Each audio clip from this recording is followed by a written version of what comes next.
Bismil Abi Walibni Warwahil Kudus Al-Ilahul Wahid. Demi nama Bapa, Putra, dan Rohul Kudus, ketiganya yang esa. Shalom sahabat yang dikasih oleh Tuhan, berjumpa kembali dengan saya di channel ini. Terima kasih buat teman-teman yang selalu setia mendukung perkembangan channel ini dengan cara subscribe, like, komen, dan share. Tuhan memberkati kita. Kembali lagi kita untuk mencerdaskan banyak orang, karena bagaimanapun juga adalah tanggung jawab kita untuk meluruskan cara pandang argumentasi yang dipamerkan oleh para polemikus. Dan tadi saya melihat tadi ada ya yang live kamu bersama dengan orang Muslim ya. Masing-masing mereka pun menjawab seperti yang kamu kata. Ya, memang mereka belum ada ilmu yang cukup, makanya mereka nggak bisa jawab gitu. Hanya satu yang saya tanya sama kamu. Kenapa kamu katakan Muhammad itu adalah Tuhan? Sedangkan saya mengatakan Muhammad Shallallahu Alaihi Wasallam itu adalah utusan Allah. Baik, karena sudah bisa saya jawab? Tunggu dulu. Nah, silakan. Karena saya telah bersaksi. Asyhadu an la ilaha illallah. Aku bersaksi tiada Tuhan selain Allah. Ya, dipercepat ngomongnya. Bu Santimala, silakan dipercepat bicaranya. Sudah? Wa asyhadu anna Muhammadar Rasulullah. Oke. Dan aku bersaksi Muhammad itu adalah utusan Allah. Baik. Kenapa kamu mengatakan Muhammad itu adalah Tuhan? Baik, baik. Saya jawab ya, sudah selesai ya. Baik. Baik, ada Al-Quran di situ? Ada di Al-Quran. Oke, tolong bukakan coba di dalam Quran surat At-Taubah ayat 31. Surat At-Taubah ayat 31. Ayat 31. Atau surat Al-Jathiyah ayat 31. Sama itu. Terus. Coba yang Al-Jathiyah aja biar lebih ringkas. Surat Al-Jathiyah atau surat ke-45. Surat Al-Jathiyah. Al-Jathiyah, surat yang ke-45. Surat yang 45. Surat Al-Jathiyah berapa? Surat Al-Jathiyah aja tidak tahu. Jangan cakap macam itu ya. Saya tak suka. Oke, surat Al-Jathiyah, coba silakan. Surat Al-Jathiyah itu maksud saya juz Siyah. Ke surah dalam Alkitab suci. Surat ke-45. Surah. Ya, kita memang tahu teman-teman ya, bahwa banyak Islam yang tidak tahu nama-nama surah juga tidak hafal, tapi nggak apa-apa. Kami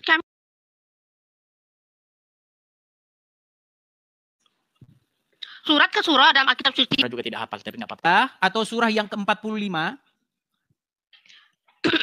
Urutannya, kalau urutan pertama kan Al-Fatihah, kedua Al-Baqarah, ketiga Ali Imran. Yang nomor 45. Yang nomor 45. Ya, sudah ketemu? Apa nama suratnya?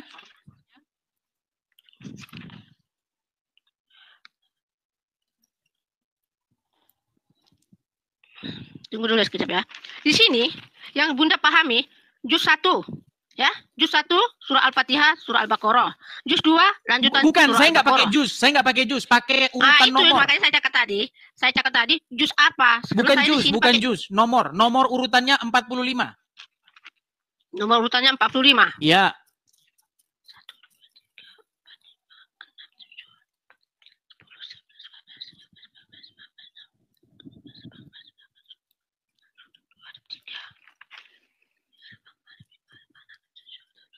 Kalau jadi bangkir nanti ibu udah dipensiunkan nih.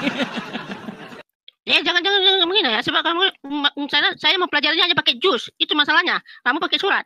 Oke, nggak apa-apa. Sabar ya teman-temannya, sabar. Kata Muhammad memang akal wanita itu separuh laki-laki, nggak apa-apa. Kita sabar.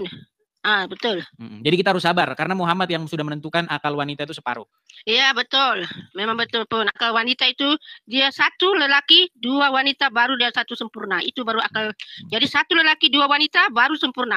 Sebab wanita itu datang bulan, lelaki tak datang bulan. Surah apa tadi? Surah apa tadi? Al-Jathiyah. Al-Jathiyah. Surat Al-Jathiyah. Sebentar, saya cari juznya ya. Surat berapa sih Al-Jathiyah ini, juz berapa sih ya? Sebentar. Al-Jathiyah. Bukan Al-Jathiyah, Bu. Aduh, sebentar ya. Enggak jumpa aku loh. Yang surah juz berapa? Juz 25, juz 25. Juz 25. Ya. Juz 25. Oh, Al-Jathiyah. Iya, Al-Jathiyah dari tadi saya bilang apa? Ya, coba dibaca. Nomor 23. Ini sebelum kamu jangan banyak apa saja. Bunda ini ada sedikit kurang pendengaran karena Bunda pakai alat pendengar, oke? Baik, ya. Nomor 23, nomor 23, Bu. Tunggu saya tengok halamannya 1052. 1052. Kita mempelajarinya itu pelan-pelan loh. Jangan terburu-buru. Saya pun belum menguasai ini Alkitab. Sabar ya teman-teman ya. Sabar. Sabar itu disayangi oleh Allah tahu. Ya, silakan nomor 23. Tunggu. Saya lupakan dulu halamannya dulu. Baru kita cari ayatnya. Ayat berapa? 23. Oh, ayat 23. Oke. Ya, kita bicara tentang Muhammad sebagai Tuhan ya. Baik. Ya. Coba dibaca dulu. Oke, saya baca artinya kah? Artinya silakan. Oke, baca artinya saja ya. Maka pernahkah kamu melihat orang yang menjadikan hawa nafsunya sebagai Tuhannya dan Allah membiarkannya sesat dengan sepengetahuannya? Lihat keterangan 801. Oke. Sebelum kita ke situ. Tunggu dulu, Bunda nanya dulu keterangannya 801 apa itu maksudnya? Silakan. 801. Apa yang maksudnya keterangan itu 801 ya? 801. Sebab ini kita mempelajari Al-Qur'an ini mesti ada penjelasannya. 801. 801 memberi penjelasan Allah membiarkan orang itu sesat karena Allah telah mengetahui bahwa dia tidak menerima petunjuk-petunjuk yang diberikan kepadanya. Oke. Itu keterangannya itu ya. Dan Allah telah mengunci pendengaran dan hatinya serta meletakkan tutup atas penglihatannya. Maka siapakah yang mampu memberinya petunjuk setelah Allah membiarkannya sesat? Mengapa kamu tidak mengambil pelajaran? Oke. Baik. Ini apa maksud pemahamanmu? Pemahaman Bunda sudah dapat. Baik. Apa ya? Yang saya tanya begini, Bu. Di situ berbicara mengenai orang-orang yang menjadikan hawa nafsunya sebagai Tuhannya, betul? Bukan itu pengertiannya. Coba baca lagi. Tidak memahami. Bukan orang yang menjadikan hawa nafsunya sebagai Tuhannya. Oke, siapa Tuhannya orang itu, Bu? Dengar dulu. Dan Allah membiarkannya sesat dengan sepengetahuannya. Oke, sampai sini ya. Siapa Tuhan lihat orang itu, Bu? Keterangan. Jangan diulang lagi, lihat keterangan lagi. Kita kayak dijawab, Ibu. Ibu begini. Ibu, pertanyaan saya begini. Siapakah yang dipertuhan oleh orang-orang itu? Yang mana? Maksudnya siapa? Maksudnya mana yang mau gue pertanyakan tadi ini? Pernahkah kamu melihat orang-orang yang menjadikan hawa nafsunya sebagai Tuhannya? Betul? Itu? Berarti siapakah yang dipertuhan oleh orang-orang itu? Dek, pemahaman saya bukan seperti yang kamu pahami, tahu? Saya nggak nanya pemahaman, saya tanya siapa yang dipertuhan oleh orang-orang itu? Oke, baca di ayat di atas. Baca di ayat di atas. Iya, siapa yang dipertuhan? Baca di atas, jangan baca sepuluh. Maka pernahkah kamu melihat orang-orang yang menjadikan hawa nafsunya sebagai Tuhannya? Berarti siapa Tuhannya orang-orang itu? Maksud kamu Tuhannya mana yang aku tanya ini? Gimana? Ini pemahaman. Oke, mereka mempertuhan hawa nafsunya nggak di situ? Ya, saya yang kau pertanyakan ini pertemuan hawa nafsunya itu siapa? Nanti kita berbicara apakah Muhammad itu Tuhan atau tidak. Nanti ke situ kesimpulannya. Saya tanya dulu, mereka mempertuhan siapa di situ? Pertanyakan tadi. Mereka mempertuhan siapa? Bagi Bunda, Muhammad bukanlah Sebentar Tuhan. Dulu, sebentar. Mereka mempertuhan siapa di situ? Ini mengatakan orang yang kafir, orang yang dulu. Iya, orang-orang kafir itu mempertuhan siapa? Ya, buka surah Jasia tadi. Silakan pelan-pelan. Karena memang Muhammad tahu bahwa akal wanita itu, terutama orang Islam, itu nggak sempurna, separuh otaknya. Makanya pelan-pelan. Ayo. Bahwasanya menurut ayat itu disebutkan tentang keberadaan orang-orang yang mempertuhan hawa nafsu mereka, betul? Betul? Terus? Betul atau tidak?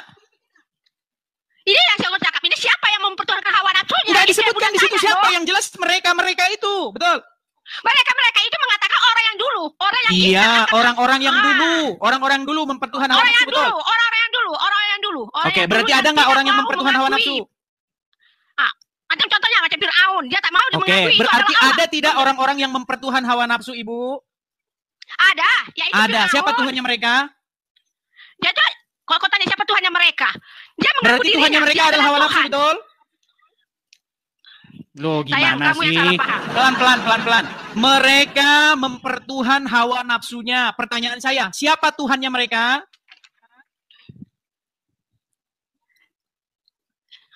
Di sini sudah diberi keterangan loh. Iya, Allah siapa membiarkan Tuhannya mereka, orang Bu? itu sesat.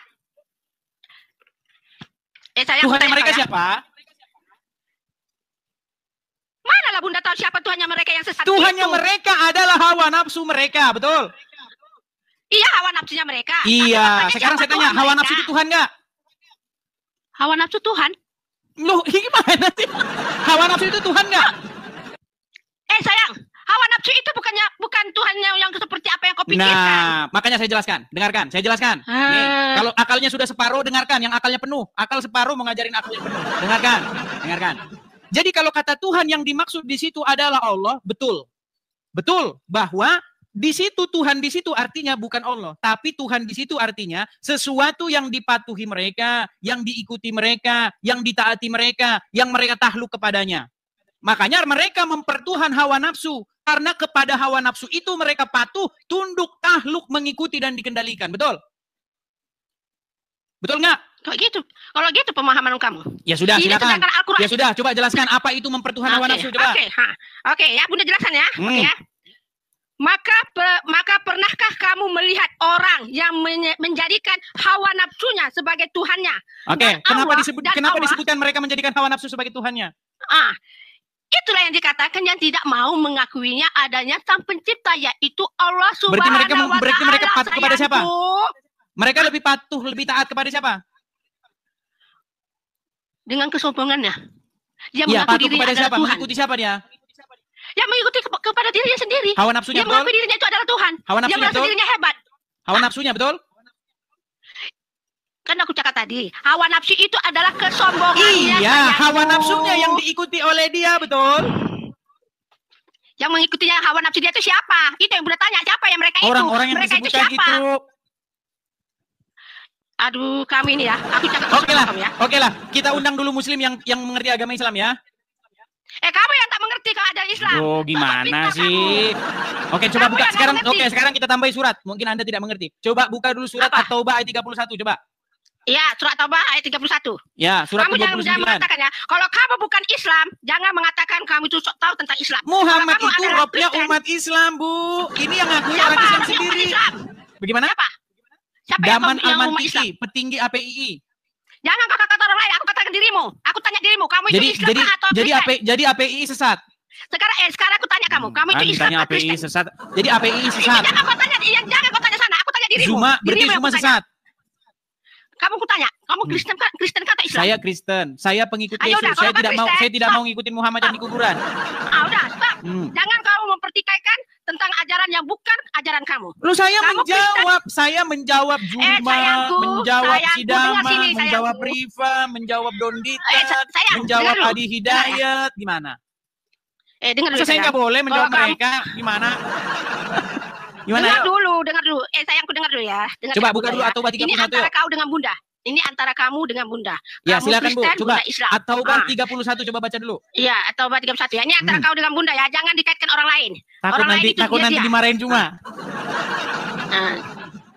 Takut jangan dikaitkan orang lain ya. Itu antara kita saja. Karena Allah Subhanahu wa Ta'ala menyaksikan antara kau dan aku. Dia tidak akan siapapun yang kau bilang Ustaz Somad ke Ustaz ini ke dia mengatakan. Iya, masalahnya Ibu Santi ini dari At-Taubah saja nggak ketemu.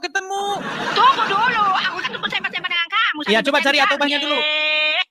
Di mana? Surat At-Taubah di mana? Sayang, dengar sini ya. Dengar sini jaga Bunda ya, supaya kau jangan jadi manusia yang sombong ya. Kita dalam mempelajari sesuatu pelajaran ini, jangan sedangkan bayi saja lahir ke dunia aja bukan langsung lompat kan gitu. Surat At-Taubah surat At-Taubah halaman berapa ya? Coba halaman 364. Tunggu dulu, 364 ya.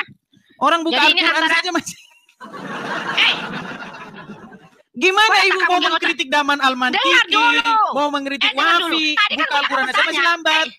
Sayang, tadi kan kau yang mengatakan Muhammad itu Tuhan. Jadi betul, Muhammad itu Rob kalian. Muhammad itu bukan Tuhan. Kalau Tuhan di situ pengertiannya Allah, betul. Kalau Tuhan di situ pengertiannya jabatan, maka jawabannya iya.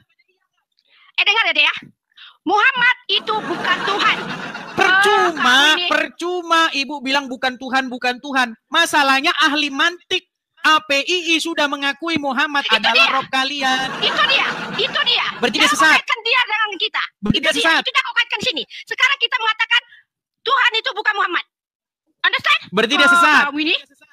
Jangan tunggu kamu masih mengatakan Tuhan. Oke, silakan bacakan At-Taubah 31. Iya itu At-Taubah 31 ya, ketemu itu. Sayang, sambil cakap kau ini yang mengeledek aja. Coba makanya baca At-Taubah 31 ya, Mas. Kali kamu. Tunggu tadi halaman berapa tadi? Aku udah jadi gara-gara kamu konsentrasi aku jadi buyar. Buka At-Taubah saja, udah 3 kali lebaran, 3 kali puasa. Sayang, jangan Mana? 364. Dah, 364. Pokoknya aku minta pertanggungjawaban kamu mengatakan Muhammad itu adalah Tuhan. Iya, Muhammad itu adalah Rob kalian. Bukan Rob. Ya makanya coba baca At-Taubah 31. Ayo. 31. Ayat 31 ya? At-Taubah ayat 31. Oke, ayat 31. Silakan. Oke, artinya ya. Mereka menjadikan orang-orang alim Yahudi, ya. Mereka menjadikan orang-orang alim Yahudi dan rahib-rahib Nasrani sebagai Tuhan selain Allah. Oke, berarti ada nggak orang-orang yang menjadikan alim ulama sebagai Tuhannya? Ya, dengar dulu sayangku ada keterangannya. Ini keterangannya 372. Setiap di sini di-translate ada keterangannya. Kita baca keterangannya 372. Apa keterangannya? Ayo kau ini loh. Kamu ada di situ Al-Quran apa? Tafsir Al-Quran? Ada. Ada keterangannya? Ada di dalam Ibnu Katsir ada, penjelasannya ada. Ini ke-372. 372 keterangannya, mereka mematuhi ajaran orang-orang alim dan rahib-rahib mereka dengan membabi buta. Biarpun orang-orang alim dan para rahib itu menyuruh maksiat atau mengharamkan yang halal.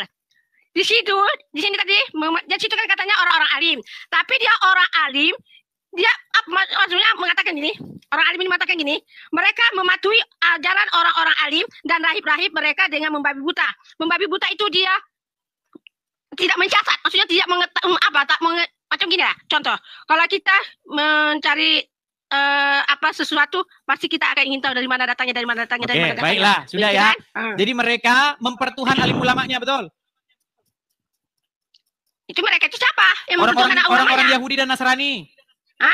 Oke, mereka mempertuhankan ulamanya, betul? Ya, orang Nasrani ya, betul. Oke, berarti siapa Tuhannya mereka? Tuhannya mereka? Ya, Tuhannya mereka itu orang-orang pendeta-pendeta itu. Iya. Jadi karena mereka mematuhi ulama-ulamanya, taat secara membabi buta, sekalipun mengharamkan yang halal, dia turuti, menghalalkan yang haram, mengharamkan yang halal, mereka patuh kepada mereka. Makanya Al-Quran membahasakan itu dengan kata-kata mereka menjadikan alim ulama sebagai robnya, betul? Betul nggak? Para ulama menjadi robnya. Coba dibaca di bahasa Arabnya, baca bahasa Arabnya. Bahasa Arabnya, oke. Bismillahirrahmanirrahim. Ittahazu ahbarahum wa ruhbanahum arbabam min dunillah. Oke, arbabam itu apa artinya? Arbaban. Di sini dibagi tahu dalam translasi sini arbaban. Kalau ittahazu ahbarahum, apa arbaban itu artinya? Warubanahum. Kan alim ulamanya sebagai Rabb, sebagai Tuhan, betul nggak? Di sini bukan selain Allah. Iya, mereka jadikan ulama-ulamanya itu, rahib-rahibnya itu sebagai Rabb di samping Allah, betul? Bukan di samping Allah, selain Allah. Iya, mereka menjadikan alim ulamanya sebagai Rabb selain Allah, betul? Ya, selain Allah, betul. Oke, nah kata Rabb di situ terjemahannya Tuhan, betul? Ya, betul, Tuhan. Oke, nah kenapa dikatakan bahwa alim ulamanya itu sebagai Rabb-nya, sebagai Tuhannya? Karena mereka mentaatinya secara membabi buta. Bahkan ketika ulamanya itu mengharamkan yang halal atau sebaliknya menghalalkan yang haram, mereka lebih mematuhi ulamanya, betul? Ya, bagi orang yang mau mengikutinya. Bagi orang yang tak mau mengikutinya. Sekarang kita tes. Menurut Al-Quran, darah itu haram, betul? Ya, betul, darah haram. Ketika darah Muhammad diminum, apa kata Muhammad? Mana ada darah Muhammad diminum? Dari mana dalilnya kamu mengatakan darah Muhammad diminum? Baik, baik. Baru kali ini aku mendengar. Baik. Pantesan kamu masih Islam. Sayang, aku dilahirkan dari memang aku asalnya Islam. Iya. Kenapa? Aku memang Kenapa keturunan ibu Islam. masih Islam? Karena ibu tidak tahu bahwa darahnya Muhammad diminum, dan ketika darahnya diminum, Muhammad tak malah pernah mempelajari. memasukkan orang yang minum itu ke surga. Sayang, dari mana kamu mengatakan Baik. darah Muhammad itu diminum? Bunda baru Baik, pertama kali baik, ini baik, mendengar. baik. Sebentar. Kita bacakan ya. Baik, Umur baik. Bunda sudah 58, baru kali ini aku Bunda mendengar darah itu diminum. Baik. Oh, Coba ya, Ini Bunda, ajaran coba sesat Bunda ini. ya. Bunda, saya panggil Bunda dulu nih biar enak kita. Oke ya. Coba dengarkan ini suara siapa ya. Dengarkan.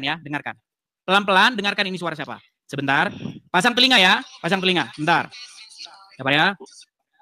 Dek, aku nggak mau dengar suara itu. Sebentar dulu. Aduh, katanya mau dengar. Dengar dulu. Aku nggak mau. Dengar deh. Kok katanya mau dengar. Di mana Dengar, darah Muhammad dengar. diminum? Katanya mau dengar. Mau dengar darah Muhammad diminum nggak? Mau dengar darah Muhammad diminum atau takut? Kok takut? Oke, sudah dengarkan ya. Oh, Dengarkan ya. oke. Baik. Dengar, Pak. Saya pernah dengar cerita tentang sahabat yang meminum darah Nabi SAW. Sedangkan dalam Al-Quran minum darah itu dilarang. Darah itu haram. Ini khususnya. Nama kitabnya Mafahim Yajib an Tusahhah. Ini siapa nih? Ustaz Somad ya? Nabi menyuruh sahabat Ini siapa nih? membuang Ustaz darah Somad? bekas bekam. Abdul Somad. Apakah dia sesat? Bunda nggak mengikuti dia lah. Mbak, Jangan kau semua Bunda. Abdul Somad sesat. Abdul Ya, Somad, sesat. tak mengikuti dia. Abdul Somad berarti sesat. Jangan kau paparkan Abdul Somad. Bunda tak suka dengan Abdul Somad. Ajaran dia tak mengikuti apa yang di dalam Oke. Al-Quran. dan Jadi hadis. Abdul Somad membawa riwayat-riwayat bohong. Mana aku tahu? Tanyalah dia. Orang dia yang mempelajarinya. Oke, sekarang lebih ngerti Bunda agama hanya Islam Bunda, siapa? Bunda. Ibu Septi hanya- atau Abdul Somad? Dengar dulu, Siapa dengar yang dulu, lebih paham dengar agama dulu ya. Islam? Ibu Septi atau Abdul Somad? Dengar dulu ya, Bunda ya. Bunda belajar di sekolah madrasah hanya mengikuti apa yang ada di dalam kitab suci Al-Quran dan apa yang ada di dalam hadis Imam Muslim. Oke, sekarang Oke. berarti Abdul Somad Ya, sesat. Oke, Sesat dengar Abdul dulu ya, Somad. dengar dulu. Jangan katakan Ustaz Somad sesat. Bunda tak Katanya tidak percaya ini loh, dengarkan. Makanya, Oke, kita aku dengarkan dulu dengar sampai selesai Bunda. saja. Kita dengarkan sampai selesai dulu. Dengarkan sampai selesai dulu. 1 menit aja nih. 1 menit, nggak sampai 1 menit. Nih. Ini khususnya. Sayangku, makanya aku nggak pernah dengar lah itu minum darah itu. Ketika Nabi Kuatkan sedikit. menyuruh sahabat membuang darah bekas bekam. Hijamah. Ulangi Darah, dari pertama. buang sana. Ulangi dari pertama. Buatkan muka kuat sedikit. Baru pertama kali aku mendengarnya toh. Ini khususnya. Nama kitabnya Mafahim Yajib an Tusahhah. Ketika Nabi menyuruh sahabat membuang darah bekas bekam. Hijamah. Ambil darah, pergi buang sana. Begitu dia ke belakang, bukan dibuang ya, diminum ya darah Nabi. Lalu dibilang, yang mana darah? Kau minum. Kata Nabi SAW, orang yang darahnya bercampur dengan darahku, haram disentuh api neraka. Darah Nabi SAW, darah kawan antum, jangan antum minum. Dracula. Sudah. Jadi ketika darah Muhammad diminum, apa kata Muhammad? Apakah Muhammad peduli dengan Al-Quran? Ketika darah Muhammad diminum pengikutnya, Muhammad malah bilang, haram tubuhmu disentuh api neraka karena darahmu sudah bercampur dengan darahku. Nggak percaya aku. Loh, ini Aku makanya tidak saya percaya. bilang, kalian itu Rasulullah mempertuhan SAW Muhammad. tidak pernah berkata macam itu. Loh, Rasulullah baik, tidak pernah bersabda baik. macam itu. Kita kasih yang lain ya. Nah. Kita kasih yang lain nih, Ya. kita kasih yang lain. Itu kan baru Abdul Somad. Kita lihat lagi yang lain. Apakah Sayangku, Ustadz yang lain? kenapa manusia yang Dengar. mau? Kenapa manusia? Dengar dulu. Karena masalahnya Anda tidak lebih mengerti agama Islam ketimbang yang lain ini. Nih, coba nih, misalnya nih. Nih, dengar. Dengar ya, dengar. Dengar dulu ya. Nih. Coba ya. Kok Anda dengarkan ini. Kau tunjukkan Anda ulama-ulama apa? dengarkan dulu Ulama ini, jahil. Buat dengar. apa? Dengar dulu ya. Aku kalau ulama jahil aku tak mau dengar aku. Ulama jahil. Ini bukan ulama jahil ini. Kok jahil bagaimana? Siapa dia? Siapa namanya? Nabi Muhammad itu. Namanya siapa? Kencingnya Nabi suci. Air Buka, kencingnya Nabi suci. buka suaranya kuat-kuat. Air kencingnya kita, saudara-saudara. Pada satu waktu Nabi Muhammad kencing, air kencingnya beliau taruh di satu wadah. Beliau taruh di satu tempat. Ini siapa nih? Nggak sengaja ada satu orang sahabat perempuan. Dia nggak sengaja dia ambil itu wadah, dia minum. Ketika Nabi lihat, kenapa kamu minum? Itu air kencingku, kata Nabi Muhammad. Perempuan apa? Geli aku. Demi Allah ya Rasulullah, aku tidak pernah merasakan air yang lebih segar dari ini ya Rasulullah. Air kencingnya Nabi suci. Darah Nabi nggak ada, aku nggak percaya. Nabi Muhammad suci. Aku sendiri menilai aku sampai jadi geli nak muntah. Pernah meminum darah bekas hijamah. Tahu hijamah? Bekam. Darah bekas bekamnya Nabi Muhammad. Nabi habis bekam, darahnya itu Nabi kasih ke Abdullah bin Zubair. Ya, Abdullah bin Zubair. Itu ajaran sesat buang saya. darah di tempat. Ajaran sesat. Kok ajaran sesat? Makanya saya bilang itu pengikutnya Muhammad. Darah Muhammad diminum, kencingnya diminum, ludahnya jadi rebutan. Geli. Lo kenapa Anda masih nekat ngikutin Muhammad kalau begitu? Sayang. di sini dalam Muhammad sini tidak ada itu. Muhammad tak pernah bersabda kata macam itu. Berarti ini palsu, berarti ini palsu ini, bohong-bohong berarti ini. Hadis palsu. Wow, Hadis kalau palsu, kalau bukan merugikan Rasulullah palsu. yang bersabda. Kalau bikin bangkrut agama Islam dibilang palsu. Ini Bunda baca ini ya. Ini Bunda baca ini ya. Berat, saudara-saudara. Oh, Loh, jangan bilang palsu-palsu. Nih, kalau saya putarkan banyak video-video bagaimana tentang agama orang Islam memperlakukan Muhammad. Bukan cuma darahnya, ludahnya Muhammad jadi ikutan, keringetnya harum. Loh. Aku nggak percaya. Itulah alasan kenapa Anda masih Islam. Aku Islam karena aku percaya dengan Nabi Muhammad Rasulullah SAW. Kita kasih naik satu muslim ya. Yang ku imani. Kita kasih naik satu muslim. Rasulullah tidak ada berkata macam itu. Kita kasih saya naik satu muslim. Baik. Kita kasih naik satu muslim. Kita konfirmasi ini. Kita kasih naik satu muslim. Oke, Rijal motor silakan. Udo Rijal, nyalakan kamera. Silakan. Halo Rijal. Dia jijik sama darah. Walaupun Rasulullah SAW itu adalah utusan Allah, kalau disuruh aku minum darah Rasulullah, minta ampun, aku gak mau minum. Oke, sekarang Rijal. Terus terang aku cakap. Oke, Rijal, aku tanya dulu sama Rijal. Betul tidak Rijal, darah Muhammad diminum? Rijal, jangan. Rijal, aku tanya dulu Rijal, betul nggak darah Muhammad diminum? Tak pernah dengar aku. Kali membentur-benturkan. Kau Saya nggak membentur-benturkan, nggak. Betul nggak darah Muhammad diminum Rijal? Betul nggak? Jangan, Bunda begini Bunda. Bunda, Geli aku. Apa yang Bunda ilmui, apa yang Bunda ketahui, amalkan semua yang Bunda ikuti itu, yang Bunda pelajari itu. Tetapi jangan Bunda menjustis atau membilang orang-orang lain yang tidak sesuai dengan akal pikiran Bunda sebagai orang yang sesat. Apa yang Bunda pahami, apa yang Bunda pelajari, ikuti. Karena ada dalilnya. Bunda hanya ikuti yang Bunda imani, yang Bunda percaya. Yang apa kata Rasulullah yang dalam sini. Oke, darah Muhammad diminum nggak, Rijal? Aku udah 58 loh. Darah Muhammad diminum nggak, Rijal? Baru ini. Baru pertama kali aku mendengar ada pula minum darah. Oh, bang. Oke, Rijal. Aku tanya dulu sama Rijal. Rijal, betul nggak darah Muhammad diminum? Rijal. Mau jawab Rijal. Ini terakhir. Ini terakhir. Kalau kau nggak jawab, aku turunkan. Betul nggak darah Muhammad diminum pengikutnya? Rijal, ini Bunda bertanya sama kamu ya Rijal. Karena Bunda bukan orang yang ahli suluk, bukan ahli apa ya. Memang Bunda gak suka ikut ahli-ahli suluk, tahu ya. Nah, jadi kalau sempat ada dalam ajaran ini mengatakan boleh minum darah Rasulullah, baru pertama kali aku Rijal mendengarnya. Terus terang aku cakap. Kalau ada ustaz para ulama membuat kayak gitu, Bunda terus gak mau mengikutinya. Iya betul kan? Ayo silakan Rijal. Mungkin ya. Begini deh, menurut saya. Enggak, kau jawab dulu, betul nggak darah Muhammad diminum? Ntar dulu, kau sabar dikit. Inilah Rijal ini. Rijal, sampai kapan kau mau menyembunyikan kasihan beliau ini sudah berumur Rijal? Sebentar lagi dia sudah berumur loh. Coba beritahu dia kebenaran. Betul nggak darah Muhammad diminum? Apa diminum atau tidaknya darah Nabi kami oleh para sahabat? Betul nggak darahnya diminum? Betul nggak? Nggak percaya aku. Sekarang ku tanya kau Rijal, betul nggak darah Muhammad diminum? Ada. Hah? Nggak percaya aku. Hadis yang sahih benar. Itu adalah Bunda. Itu adalah. Adik saya dari mana? Adik saya. Oke sayang. Sayang. Adik saya dari mana tuh? Maksudnya siapa? Adik saya dari mana? Sahih dari mana? Imam Muslim ke? Bukhari ke? Tarmidzi ke? Aku bacakan ya Bu. Nggak, dia hobi membentur-benturkan orang Islam Bunda. Dia hobi kali membenturkan. Geli aku. Silakan. Kalian berdebat dulu. Kalian berdebat. Dan saya mengiklankan rumah apologet dulu. Ya silakan. Silakan Rijal. Macet. Iya, aku betul-betul aku. Begini Bunda. Oke. Setiap para nabi itu diberikan kekhususan, keistimewaan Bunda. Jadi ada hal-hal yang tidak bisa diikuti oleh manusia terhadap para nabi itu. Begitu contohnya dalam hadis yang mengatakan bahwa ini aku lagi lihat. Hadis apa tuh? Hadis dari mana tuh? Sebab Bunda di hadis Imam Muslim dengan Bukhari, Bunda nggak menemukannya loh. Sini Rasulullah tak pernah menceritakan situ ada yang minum darah ini, Bunda tak ada menemukannya.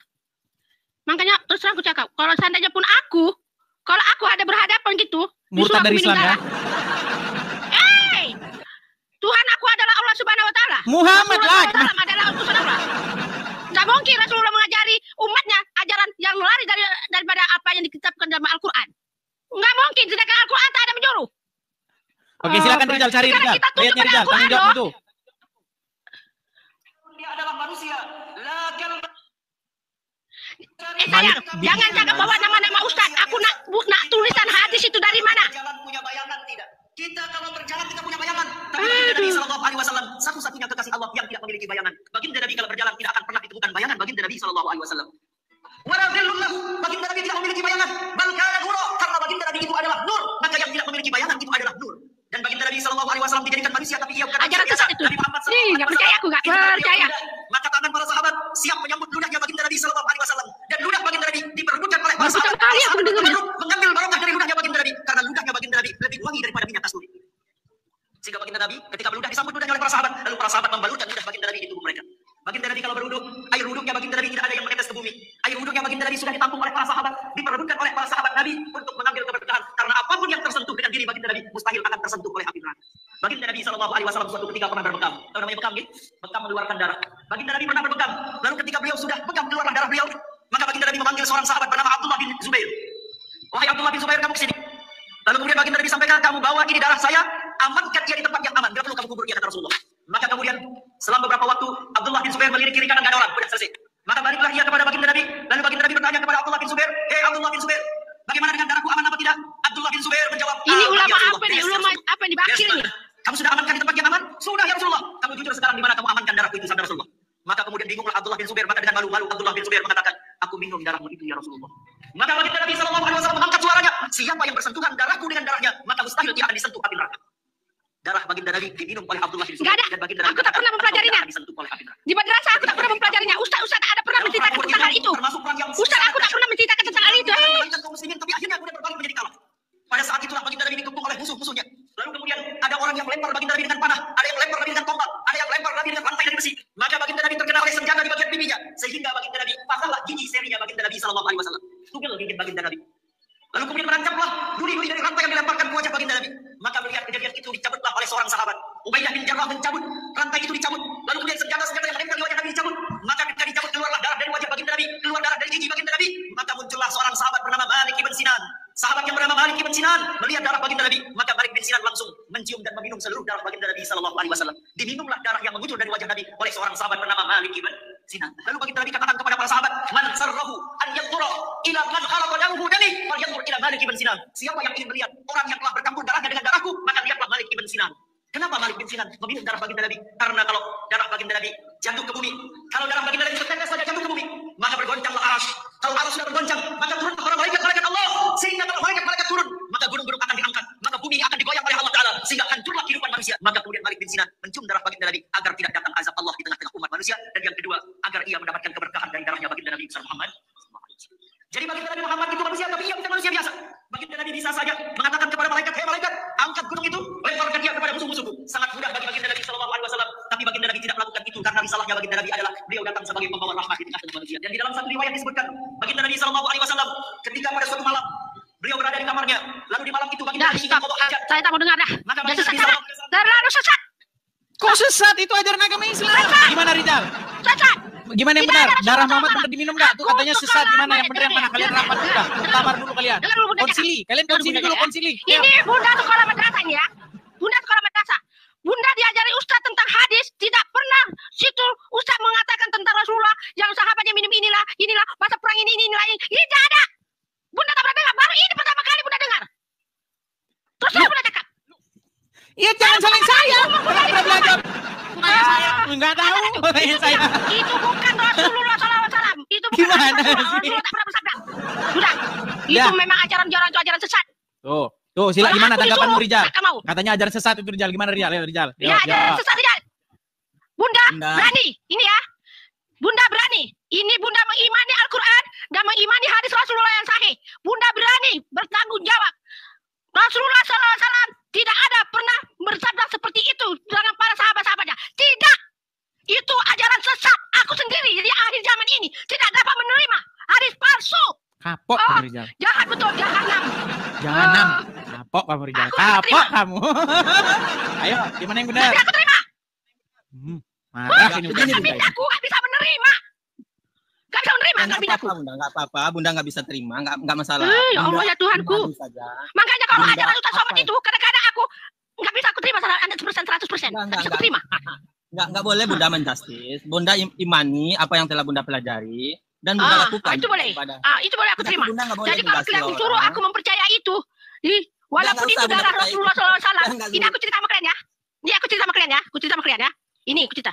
Sekiranya ada Rasulullah di zaman ini, ada dia hadis ini Rasulullah SAW, utusan Allah. Kalau dia kata, Santi Malapurba, kau minumlah ini darahku, sampai mampus aku tak akan minum. Terus terang cakap. Enggak apa-apa. Terus aku cakap, sampai kalau ada mampus aku tak akan minum. Enggak akan menyuruh Bunda macam itu, enggak akan. Kakak mau minum. Sedangkan darah ikan, itu pun Bunda cuci sampai jangan sampai nampakku itu ada darah. Ikan yang kita goreng itu, Bunda cuci sampai jangan sampai ada nampakku darah. Itu darah ikan. Mau muntah aku. Aku rasanya mau kukel aja adikku loh. Betul tak betul? Sebab adikku ini juga mendalami tentang pelajaran ini. Kayak gitu. Sampai pelajaran fikih, pelajaran ini. Aku mau tanya dia. Terus aku cakap ya Riga ya. Pertama kali Bunda umur 58 tahun ini, Bunda sekolah madrasah, Ustaz tak pernah mengajari Bunda tentang ini. Bunda hanya Ustaz hanya mengajari Bunda tentang rukun Islam, rukun iman. Dan itu tentang masalah PK, yaitu fikih. Itu yang diajari sama Ustaz. Haram, makan ini, makan ini, makan ini. Hukumnya itu fikih ya, fikih. Fikih itu maksudnya kalau di Malaysia cakap itu ilmu PK. Kalau Indonesia cakap itu ilmu fikih. Di situ saja Bunda yang Bunda iman. Tak ada di situ Ustaz mengasih tahu darah Rasulullah boleh diminum. Enggak pernah aku dengar. Baru ini aku dengar di akhir zaman. Betul lah kata sabda Rasulullah. Katanya di akhir zaman nanti, katanya dunia yang akan canggih, akan lahirlah ulama-ulama bakhil, ulama-ulama sesat. Inilah dia ulama sesat. Ya Allah ya Tuhanku. Kenapa lah aku baru kali ini ku dengar ya Allah. Memang terus terang aku cakap. Memang ajaran Ustaz Somad tak pernah aku berdakwah. Memang tak pernah aku dengar. Sekali dia memberi ajaran itu simpang dari diriku. Tak aku ikuti ajarannya langsung. Sudah aku anggap dia itu sudah sesat ajarannya. Kenapa aku mengikuti Ustaz Madinah Kamsah, Ustaz Malaysia? Kenapa? Karena dia tidak menyimpang dari apa yang ada di dalam Al-Quran dan apa yang ada dalam hadis. Bunda, begini Bunda. Bunda ikuti Ustaz siapa tadi? Ustaz dari Malaysia itu Bunda ikuti Ustaz siapa? Piansa. Di Malaysia? Nanti siap Ya, Bunda WA dia, Bunda telepon dia, tanyakan tentang hal itu kepada dia dulu. Begitu, tanyakan tentang hadis. Oke. Sebab Fadilah Kamsah tak pernah berdakwah tentang mengatakan minum darah Rasulullah. Enggak pernah. Ya. Mungkin Bunda yang tak pernah mendengar atau memang ya nanti Bunda akan apa? Sebab Bunda berteman dengan Fadilah Kamsah ya. Bunda berteman dengan dia. Nanti Bunda akan tanya dia. Agar jangan Bunda ditertawakan oleh banyak orang Islam nanti. Bunda telepon dia kan, Bunda percaya sama dia kan? Bunda telepon dia, Bunda tanya ke dia tentang hadis itu. Nanti kalau Bunda Hadis apa tadi? Hadis apa namanya? Hadis apa tadi? Hadis tentang darah kekhususan. Iya, maksudnya ada maksud Bunda tuh hadis darah itu hadis apa namanya? Nanti pada akan tanya Imam Muslim ke Imam Bukhari ke Tarmizi ke Ahmad Daud ke mesti ada. Kalau dalilnya yang bukan dalil sahih, Fadilah Kamsah nggak mau menjelaskannya itu karena itu dia tak akan mengikuti hadis palsu. Kalau Bunda tahu dengan dia, pasti dia bilang itu palsu atau itu asli atau itu kuat hadisnya. Pasti namanya dia jawab. Apa? Nama hadisnya apa? Dia akan tanya Bunda nanti dari mana kamu tahu itunya? Ada pula minum darah itu ini dan itu katanya. Dia itu air kencing pula. Geli aku. Bunda tanya ke dia, kan dia jelaskan. Oh Bunda, itu hadisnya begini Bunda, itu hadisnya begini. Benarkah Ustadz? Tadi aku diskusi dengan Edis, dia bilang ada kekhususan terhadap Nabi yaitu darahnya diminum oleh para sahabat. Kemudian ludahnya itu, keringatnya itu menurut para sahabat adalah wangi. Bunda tanya ke Ustadz itu agar Bunda jangan terlihat aneh. Nanti Bunda kan belum sampai. Rijal, dengar ya. Ini katakan perumpamaan ya. Kalau sekiranya Rasulullah SAW itu ada di hadapanku, kalau disuruh Rasulullah aku minum darah, nggak mau aku. Nggak mau aku. Rasulullah pun nggak akan pernah ada di depan Bunda untuk saat ini. Ya ini seumpama, ini menggambarkan. Walaupun Rasulullah itu diutusi oleh Allah Subhanahu Wa Taala untuk menyampaikan syariat yang apa yang ada di dalam Al-Quran. Tiba-tiba katanya Rasulullah itu mengatakan, Santi Malapurba, kau minumlah ini darahku ini, kau tidak akan masuk neraka. Sampai mampus, aku tak akan minum. Inilah dia. Pengakuan aku ini. Sampai mampus.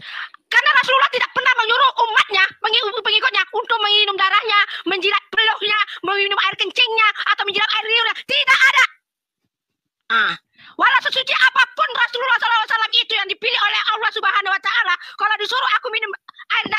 diminum air kencing dia, dijilat air, takkan aku lakukan. Ah, itulah dia. Takkan aku lakukan. Geli aku. Memuntah aku. Tapi aku yakin Rasulullah tak pernah bersabda seperti itu. Tidak pernah. Kalau ada yang situ mengatakan Rasulullah pernah bersabda, itu adalah ajaran sesat. Itu adalah hadis palsu. Nah, aku berani mempertanggungjawabkan dan aku berani ini dengan hadis Rasulullah. Aku berhadapan nanti dengan Rasulullah di akhirat nanti. Aku berani bahwa Rasulullah tidak pernah bercakap seperti itu. Rasulullah bercakap apa yang ada di dalam kitab suci Al-Quran. Kalau kamu percaya dengan Al-Quran firman Allah, maka itulah kata-kata Rasulullah SAW. Dirujukan di dalam hadis. Aku yakin 100%. Aku berani mempertanggungjawabkannya. Tapi kalian sudah berbicara dengan aku. Allah Subhanahu Wa Taala sudah mensaksikan. Siapa yang menyebarkan ajaran ini, ajaran sesat ini, kita akan jumpa di akhirat. Allah akan tanya nanti, termasuklah kamu. Siapa namamu yang agama Kristen ini? Kamu dan kamu Rijal. Kok saya disalahin? Kamu aku salahin. Kok tanya saya? Enggak tahu. Kamu saksi nanti di akhirat nanti. Nah, kamu saksi di akhirat nanti. Karena kamu tadi yang menunjukkan ajaran ini seumur hidup umur 58. Walaupun katakan itu, kalau Rasulullah ada di hadapanku ini, di zaman Rasulullah. Oke, sekarang gini, seandainya nanti Ustadz yang ibu tanya, benar mengiyakan, apalah jawab ibu nanti? Tidak, tak percaya aku. Seandainya misal nanti dia bilang, iya betul itu hadisnya, maka Anda akan tinggalkan agama Islam. Janganlah kamu berbicara kata seandainya. Tak ada seandainya. Baik, kita tunggu jawabannya. Besok tanya kepada Ustadz yang Anda bilang yang dari Malaysia itu. Seandainya nanti dia mengatakan betul bahwa darah Muhammad diminum, betul bahwa kencingnya diminum, betul bahwa ludahnya, betul bahwa keringatnya jadi rebutan para sahabat. Apakah ibu siap meninggalkan agama Islam? Mengetahui fakta bahwa pengikut Muhammad mendewakan Muhammad, menuhankan Muhammad, mempertuhan Muhammad, mengkultuskan Muhammad. Bagaimana? Dengar nih, dengar ya, aku cakap saya. Sekiranya kalau aku tanya Fadilah Kamsah nanti, kalau Fadilah Kamsah mengatakan itu adalah betul, ya kan? Betul kan? Aku tidak akan mengikuti ajaran Fadilah Kamsah. Oke? Siapa lagi nanti? Aku akan mengikuti ajaran Rasulullah SAW, sunnah al-jamaah. Dan apa yang di dalam kitab suci Al-Quran, dan apa yang dijelaskan Rasulullah di dalam hadis Rasulullah yang sahih. Walaupun Fadilah Kamsah kata itu adalah benar, aku tidak akan mengikuti ajaran Fadilah Kamsah, tapi aku mengikuti ajaran sunnah Rasulullah al-jamaah dengan hadis Rasulullah dengan kitab suci Al-Quran yang diturunkan oleh Allah kepada Rasulullah. Semua saksi ya, dengar. Ini yang menyaksikan, dengarkan. Yang menyaksikan di channel TikTok Edis TV itu 17.200 orang. Yang menyaksikan di YouTube ada 1.600 orang. Semua ini kalau dikumpulin sekitar hampir 20.000 orang menyaksikan secara langsung. Saksi ya. Kalian bersaksi bahwasanya Ibu Santi sudah mengucapkan hal demikian. Besok kita tunggu jawabannya. Ya. Silakan Rijal, bagaimana nih? Bagaimana tanggapanmu Rijal terhadap orang yang tidak menerima kenyataan bahwa pengikut Muhammad mempertuhan Muhammad? Silakan. Aku tidak mempertuhankan Muhammad. Aku tidak mempertuhankan Muhammad. Muhammad adalah utusan Allah yang menyampaikan ajaran-ajaran Al-Quran, firman Allah dan dijelaskan pada hadis Rasulullah. Tidak pernah aku mengatakan Muhammad itu adalah Tuhan. Ya, tapi kan dia dipertuhan. Darahnya diminum, kencingnya diminum, ludahnya jadi rebutan. Geli. Tapi itu kan fakta gimana? Coba tanya Rijal, betul nggak itu Rijal? Coba saya tanya sama Rijal, betul nggak itu Rijal? Oh bang, kalau suamiku dengar ini, kurasa suamiku kata apa? Ajaran sesat. Suamiku akan kata ajaran sesat. Oh, tanah. Gimana Rijal? Tanahku. Bunda kan baca Al-Quran itu kan, Bunda baca Al-Quran, kemudian Bunda membaca terjemahannya. Bunda baca Al-Quran, kemudian Bunda bisa terjemahan atau Bunda baca terjemahan juga? Ya Bunda, setiap Bunda baca translate-nya dulu. Apa artinya? Oh begitu. Kalau Bunda tak baca, Bunda tak akan baca translate-nya. Macam ini kan. Bunda mau ingin tahu tentang surah Al-Fatihah, Bunda baca artinya. Itu kemudian Bunda membaca surah Al-Baqarah, Bunda baca artinya. Makanya Bunda belum khatam sampai sekarang. Kalau khatam membaca itu banyak kali, tapi khatam tafsir aku belum khatam tafsir. Makanya Bunda ikuti. Apa dia? Bunda tak terjemahan Al-Quran. Ini aku sampai berpeluh ya. Ini aku pasang ekor itu. Pasang ekor sampai aku berpeluh, saking aku nggak bisa menerima kenyataan ini. Siapa yang mensiarkan ajaran Rasulullah yang mengatakan diminum darahnya? Ya Allah, itu memang betul-betul manusia bodoh lah yang mau minum darahnya. Walaupun itu darah Rasulullah sekalipun, aku tak akan minum. Tuh, dengar kau Rijal. Bunda tahu kalau terjemahan yang Bunda baca itu terjemahan yang ditulis oleh para ulama. Bunda tahu itu kan? Iya. Ulama menerjemahkan dari bahasa Arab ke bahasa Indonesia. Itu ulama itu yang mengetahui ilmu-ilmu Al-Quran. Kemudian Bunda, ulama tersebutlah, ulama yang mengetahui itulah, ulama yang tahu tentang bahasa Arab, ulama yang mendalami ilmu-ilmu hadis. Kemudian ulama itulah yang mengatakan dan menyampaikan bahwa Nabi kita itu, Rasulullah SAW itu mempunyai kekhususan daripada manusia-manusia lain. Daripada nabi-nabi lain, dia memiliki keistimewaan. Ulama yang mentafsir itulah Bunda, yang mengatakan kalau ketika Nabi kita itu dibekam oleh namanya Abdullah bin Zubair, kemudian darah-darah Nabi itu keluar, kemudian Nabi menyuruh yang membekamnya ini untuk membuang darah itu, tapi oleh orang yang membuang bukan Nabi menyuruh mereka stop. Bekam kan? Oke, di sini ada bekam. Tapi Rasulullah tak ada sebut tentang bekam itu diminum darahnya, nggak ada. Coba Bunda buka hadis tentang Nabi dibekam itu. Ya, bekam. Kita jadi penonton ini. Bekam. Mana ya bekam? Coba Bunda ada tebat atau bekam? Ya, tapi sambil cari itu ya. Intinya begini teman-teman. Intinya begini, bahwa ajaran Islam ini, ya kan, menurut surat At-Taubah ayat 31, menyebutkan tentang orang-orang yang mempertuhan ulama-ulama mereka. Kenapa disebut mereka mempertuhan ulama mereka? Karena mereka mematuhi ulama-ulama itu tanpa batas-batas lagi. Secara membabi buta. Ulama mengharamkan yang halal, mereka ikuti. Menghalalkan yang haram, mereka ikuti. Dan ini yang kalian lakukan. Al-Quran mengatakan, darah itu haram, betul, Rijal. Nggak boleh darah dikonsumsi menurut Al-Quran. Tapi pengikutnya Muhammad ketika minum darah Muhammad, ternyata Muhammad tidak peduli dengan Al-Quran. Nanti Bunda cari. Kayaknya Bunda ada membaca tau bekam itu. Nanti Bunda tengok balik. Artinya begini, kalau memang Muhammad patuh kepada Al-Quran, dia ikut Al-Quran, mengikuti Allah, taat kepada Allah. Ketika darahnya diminum, pasti dia akan mengatakan, itu darah itu haram. Tapi ternyata yang haram bukan darahnya, malah orang yang minum itu haram disentuh api neraka. Jangan. Makan babi sebenarnya nggak haram. Jangan-jangan. Malah justru kalau kalian makan babi, kalian tidak akan masuk api neraka. Yo, gimana nih kalau begini nih? Coba dalam Islam. Nanti tadi Rijal. Nanti yang kamu kata. Dalam Islam. Coba nanti Bunda cari nanti. Ditekankan sekali agar kita menggunakan akal dan pikiran kita. Ketika seseorang itu bermasalah dengan akal dan pikirannya, maka seluruh syariat-syariat, kewajiban-kewajiban yang menempel pada dirinya boleh tidak dilakukan. Ketika dia bermasalah dengan akalnya, dia nggak wajib lagi ketika bermasalah dengan akalnya, dia nggak wajib lagi sholat, dia nggak wajib lagi melakukan apa, dia boleh hidup sesukanya seperti hewan dimanapun. Begitu, Des. Akal diutamakan di dalam Islam.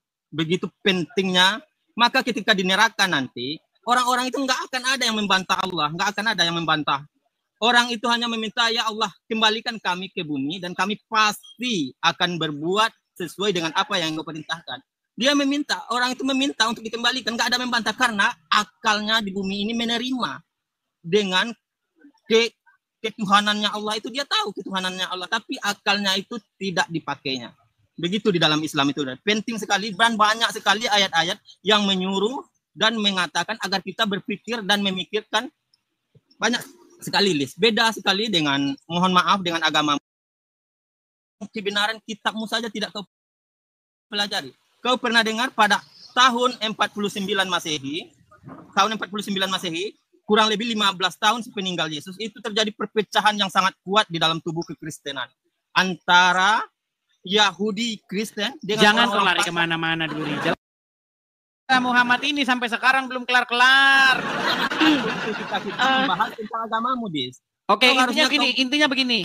Bahwasanya menurut Al-Quran darah tidak boleh dikonsumsi. Lalu ketika darah Muhammad dikonsumsi, Muhammad malah membenarkan orang yang mengkonsumsi darahnya, tubuhnya disentuh api neraka. Maka di sini Muhammad menghalalkan apa yang diharamkan oleh Allah, betul? Enggak, saya tanya sama Rijal. Berarti Muhammad, saya tanya sama Rijal, dia kan yang percaya. Berarti Allah menghalalkan apa yang diharamkan, betul nggak Rijal? Percaya kan Rijal? Bukan menghalalkan, itu ku bilang dari kemarin, ku bilang itu adalah kekhususan yang diberikan Allah. Iya, berarti dia menghalalkan apa yang haram. Iya, itu kekhususan, itu nah, khusus. Itu kan terbukti kan? Terbukti. Bu Santi, bahwasanya mereka mempertuhan Muhammad. Betul?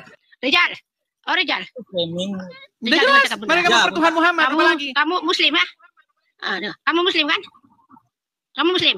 Ya, Oke. alhamdulillah. Bunda Muslim. tanya ya kamu ya Rizal. Bunda tanya kamu. Cakap dengan jujur di hati Rizal, tahu? Ya, cakap jujur. Rasulullah SAW, kau anggap itu adalah Tuhan atau utusan? Itu kutanya sama kamu. Kalau ke Edis Bunda tanya, dia akan bilang Tuhan. Tapi kalau semua umat Islam akan bilang Nabi Muhammad itu adalah Rasulullah Sallallahu Alaihi Wasallam. Oke, baik. Oke, sebentar nih. Rizal. Oke, Rizal. Oke, Rizal. Muhammad itu Rob atau bukan? Dalam kaidah bahasa, Rob itu artinya pemimpin. Yang Muhammad itu mulia, Rob atau yang bukan? Jawab. Muhammad itu Rob atau bukan? Rob. Tuh Bunda, lihat itu. Rob itu, Kalau dalam Rob, kaidah oke. bahasa. Rob itu bagi kamu artikan apa? Rob itu apa? Kekasih ke atau apa? Hah? Muhammad Rob. Allah. Gimana? Ya, Bunda, Sallallahu ketika ya, kata Rizal. Rob. Bunda, Sekejap, sebentar dulu. sekejap, sebentar dulu. Sekejap. Sallallahu, Rob itu. sekejap dulu Rizal, bagi aku Bunda cakap. Sallallahu ala Muhammad. Sallallahu alaihi wasallam. Enggak ada di situ sama situ Rob. Sallallahu ala Muhammad. Sallallahu alaihi wasallam. Enggak ada di situ panggilan Rob. Enggak pernah aku dengar lagu panggil Rob. Ketika kata Rob itu berarti yang mulia, yang pemimpin dan yang diutamakan dalam kaidah bahasa. Ketika Rob itu berkawan atau bertemu dengan kata keilahian, contoh Alhamdulillahi Rabbil Alamin. Itu untuk Allah. Itu untuk Allah merujuk saja. kepada Allah. Sayang, Ya, stop dulu, Rizal. Stop dulu, Rizal. Bunda, dengar dulu Bunda, dengar dulu Bunda. Tapi ketika Rob itu berkawan dengan makhluk, merujuk kepada suatu makhluk, contoh ini saya kasih contoh kepada Bunda. Ya. Ketika Fir'aun berkata, Ana Rabbukumul A'la. Ana itu Bunda artikan, Saya. Ana Rabbukumul A'la. Ketika Fir'aun berkata, saya adalah Rob yang tertinggi. Itu artinya, itu merujuk kepada makhluk, maka itu diartikan kepada pemimpin, raja. Paham. Oke, berarti Muhammad Rob ya. Paham. Berarti Muhammad Rob Tapi- umat muslim ya. Tunggu dulu sekejap dulu. Tapi Rizal, Rob yang kau maksudkan itu, tapi Rasulullah tidak pernah mengatakan dirinya seperti apa yang kau gambarkan tentang Fir'aun tadi.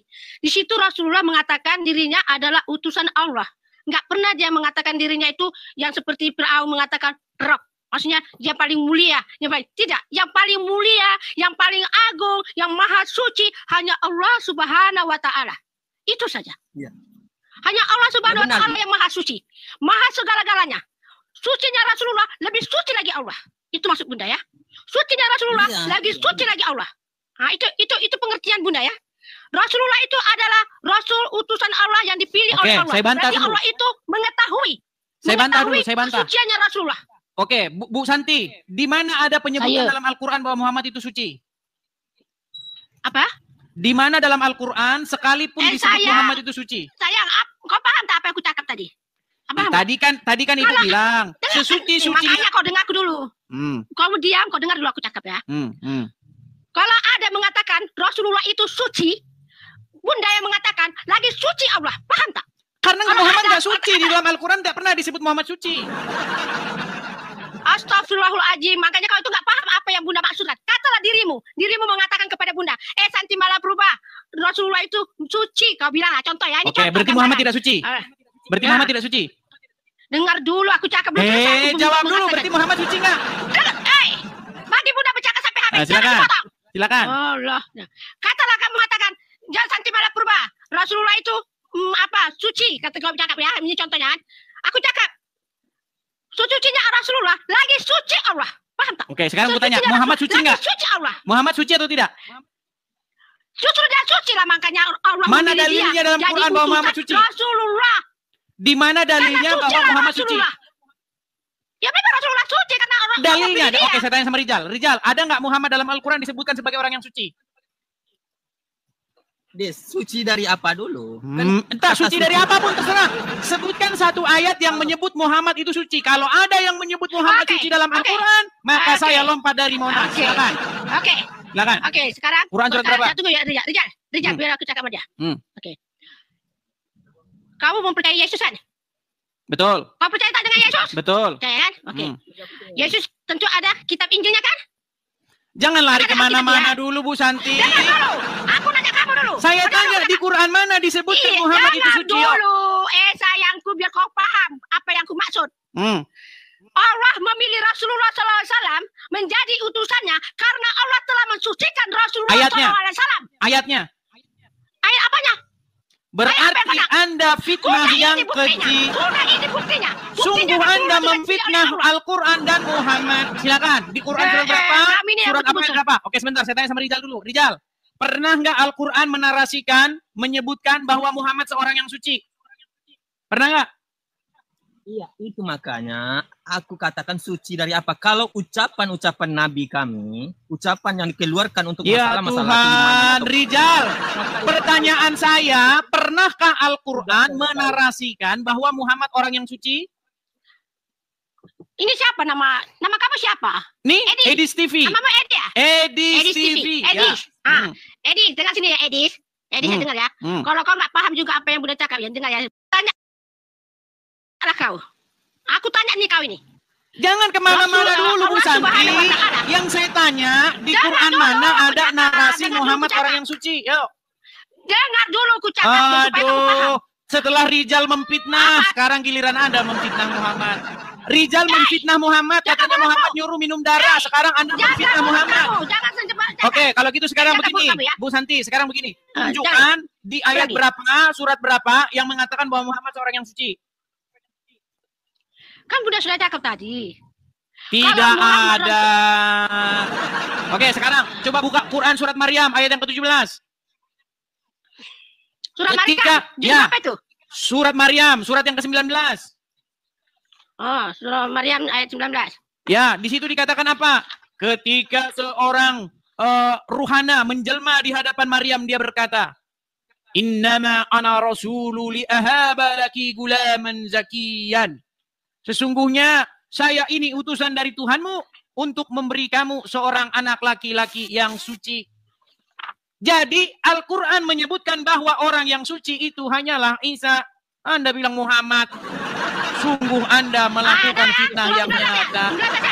17. 17. 17. Oh, 17. Lalu dia memasang tabir. Surah Maryam kan? Ya, 17-18 coba.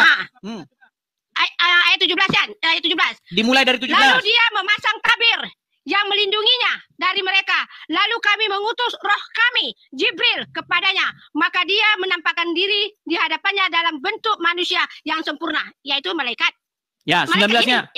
18-nya. 19. 18. 19. 19 ya? 18-nya. Oh, 18. Oke.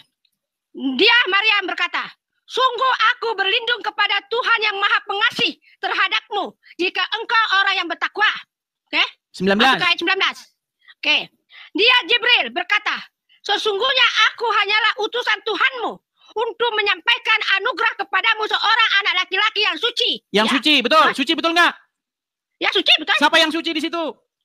Nabi Isa alaihissalam? Nabi Isa, bukan Muhammad. Sejak kapan dalam Al-Quran Muhammad suci? Surat berapa, ayat berapa ada Muhammad suci? Kalau ada, saya lompat dari Monas. Anda saja tidak mau minum darah Muhammad. Najis, kata Anda meminum darah Muhammad, betul? Najis, kata Anda meminum kencing Muhammad, betul? Terus kenapa sekarang Anda bilang Muhammad suci? Di Quran surat berapa Muhammad suci? Ayo. Tuhanku, Allah telah waktu Rasulullah sudah Ibu Santi yang cantik walaupun sudah hampir 60 tahun tapi masih cantik saja. Dengar. Ibu sudah hampir 60 tapi cantiknya macam 17 tahun. Dengar. Kita lihat semua ini. Ibu ini walaupun hampir 60 tapi masih cantik jelita. Macam kayak masa anak SMA. Oke? Sekarang begini.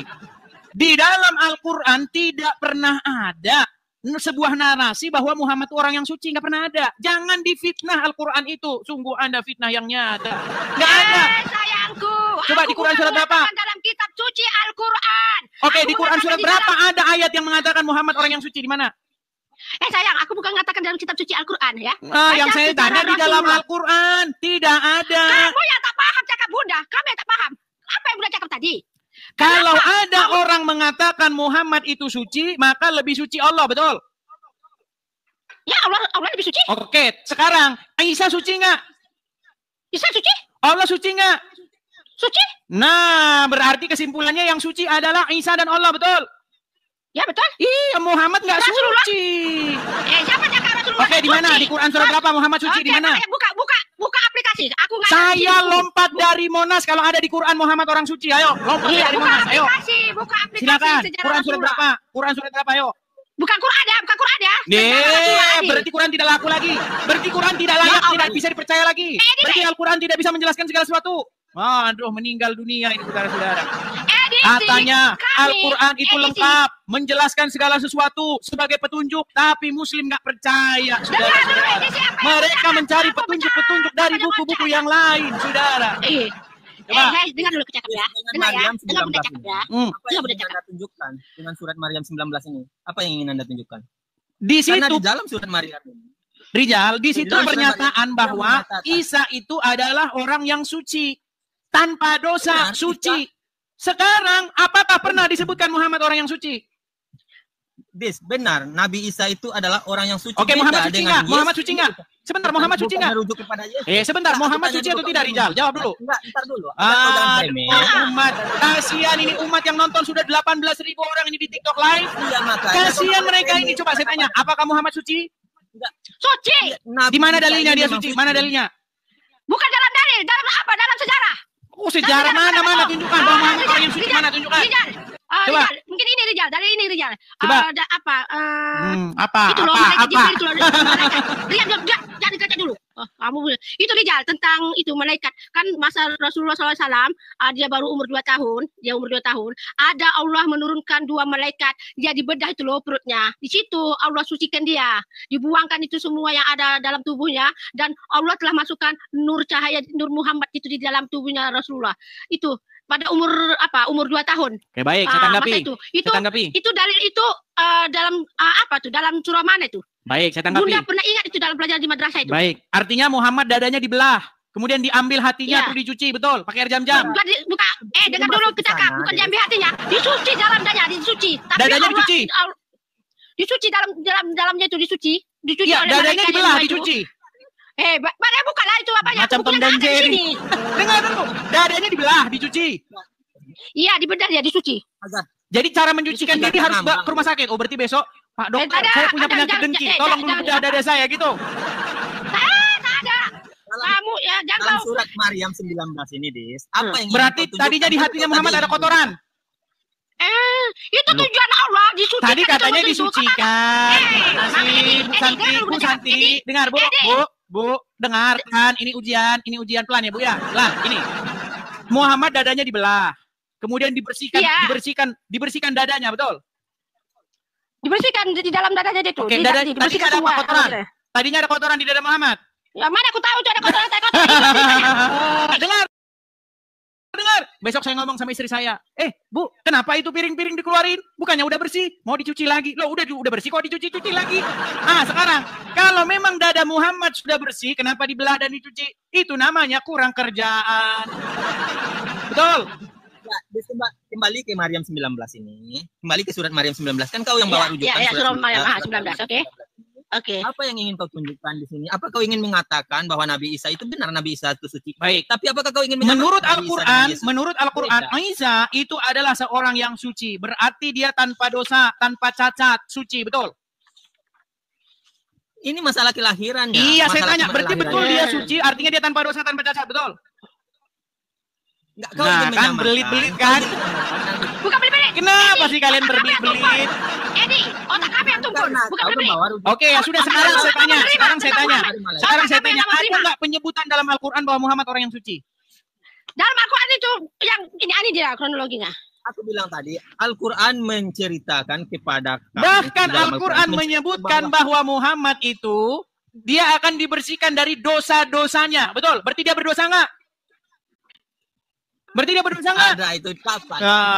Nih, saya tunjukkan ayat dalam Al-Quran bahwasanya Muhammad berdosa. Nih, sebentar. Saya tunjukkan ayatnya. Kalian ini nggak tahu apa-apa. Edisi. Ya, Pak. Ya, gimana? Edi, kamu ini kan Bunda nilai otak kamu macam anti kau dengan Muhammad. Mudah-mudahan Allah saya tidak anti yang saya katakan apa yang sebenarnya kepada Muhammad. Tapi karena kami belum menguasai apa isi kandungan dalam kitab suci Al-Quran. Jadi yang kau tanya sampai apa kali mau monopoli gitu. Baik, sebentar. Saya bukakan ayat Al-Quran ya. Nih, saya akan bukakan ayat Al-Quran. Coba Rizal bukakan. Sebentar. Coba bukakan Quran. Di dalam Quran surat, bentar. Surah apa? Sebelum itu aku tanya kau ya, apa Edi? Kau anti dengan Muhammad ke Rasulullah SAW? Aku tanya kamu, cakap jujur. Kalau kau anti di dalam dirimu, memang kau susah, kau tak akan bisa menerima Muhammad. Coba nih. Coba baca dulu Quran surat yang ke nih. Apa namanya? Quran apa? surat Al-Fat ayat yang kedua. Al-Fat, juz. Al-Fat itu juz ke berapa? Juz ke berapa Rijal? Al-Fat. Surat ke-48. Al-Fat itu juz 26. Juz 26. Ya. Al-Fat halaman 1079. Halaman 1079-nya, tunggu dulu. Tapi aku suka macam ini, akhirnya mau tak mau dibuka juga Al-Quran ya kan? Silakan. Kalau nggak ada kayak gini nggak kita. 1079. Jauh kali. 1079. Ambil kopi dulu teman-teman, ambil airnya, ambil kacang gorengnya, ya kan? Terus besarin di TV biar makin seru. Kamu nggak puasa kau? Edi, kamu tak puasa Edi? Muhammad aja, emang Muhammad puasa dalam Quran? Memangnya Muhammad puasa dalam Al-Quran? Tunjuk dalilnya kamu di dalam Quran Muhammad puasa di mana? Aku tanya kamu. Ya, tanya Muhammad. Saya nggak puasa bulan Ramadan enggak. Sayang, aku ada tahu dalam kitab Injil. Coba silakan baca dulu surat Al-Fat, yo. Al-Fat ayat yang kedua. Tunggu dulu lah. 1079 tadi kan? Silakan. 1079. Lihat itu Rijal, lihat itu usahanya itu loh, membuka Al-Quran loh, sampai tebelnya Al-Qurannya itu, lihat itu. Yang penting kan kita pelajari. Kamu nih banyak kali congeh kamu. Coba, ayo. Ayat berapa tadi itu? Ayat ke-2, Al-Fat ayat yang kedua. Dibaca yang dari pertama saja, pertama dan kedua, ayo. Oke. Baca Rijal. Sesungguhnya kami telah memberikan kepadamu kemenangan yang nyata. Terus, ayat keduanya. Agar Allah memberikan ampun kepadamu atas dosamu yang lalu dan yang akan datang. Oke, siapa di situ dosa? Siapa di situ? Muhammad. Atasmu dosanya Muhammad. Ya. Berarti Muhammad punya dosa nggak? Ampunan kepadamu Muhammad atas dosamu yang lalu dan yang akan datang. Berarti Muhammad berdosa nggak? Nikmatnya. Berarti Muhammad berdosa nggak? Apa? Berarti Muhammad berdosa nggak menurut ayat itu? Tapi kan sudah diampuni oleh Allah Subhanahu wa Taala. Iya, tadinya dia berdosa atau tidak? Iya. Iya. Jangan kau katakan Muhammad orang yang suci. Oh, tapi sudah diampuni jadi suci kan? Oke, tunjukkan di mana. Di mana? Dengar ya, dengar. Saya kasih tahu tentang Muhammad. Menurut orang-orang yang hidup sejaman dengan Muhammad nih, Bang Rijal dan Bu Santi. Menurut masyarakat yang hidup di sekitar Muhammad, apa kata mereka? Sungguh Muhammad itu adalah orang yang kena sihir, betul? Betul nggak? Betul nggak Rijal? Betul ke? Rijal, betul ke Nabi Muhammad telah pernah kena sihir? Ya, baru kali ini Rijal, Bunda dengar Rijal? Ya, benar Bunda, benar. Benar. Ya. Kenapa Bunda di sekolah madrasah tak ada pun Bunda pelajari? Karena disembunyikan, takut Bunda masuk Kristen. Gimana sih? Walaupun Bunda tahu sejarah itu Bunda nggak masuk Kristen, Mak. Loh. Dengar ya, Bu Santi, dengarkan. Orang yang hidup sejaman dengan Muhammad, Al-Quran itu tiada lain adalah sihir, betul? Betul nggak? Itu nggak percaya aku. Enggak, orang-orang kan mengatakan demikian, tapi nyatanya betul Muhammad kena sihir. Gimana sih? Mereka menuduh Muhammad itu kata mereka, Muhammad itu adalah orang gila. Muhammad itu orang yang kena sihir menurut mereka, betul? Betul? Edi, diam dulu ya. Bunda cakap dulu sama si Rijal. Sebab kamu itu kan non-muslim. Rijal, betul ke Rasulullah pernah kena sihir? Kenapa Bunda nggak pernah dengar dalam pelajaran sekolah? Pernah Bunda.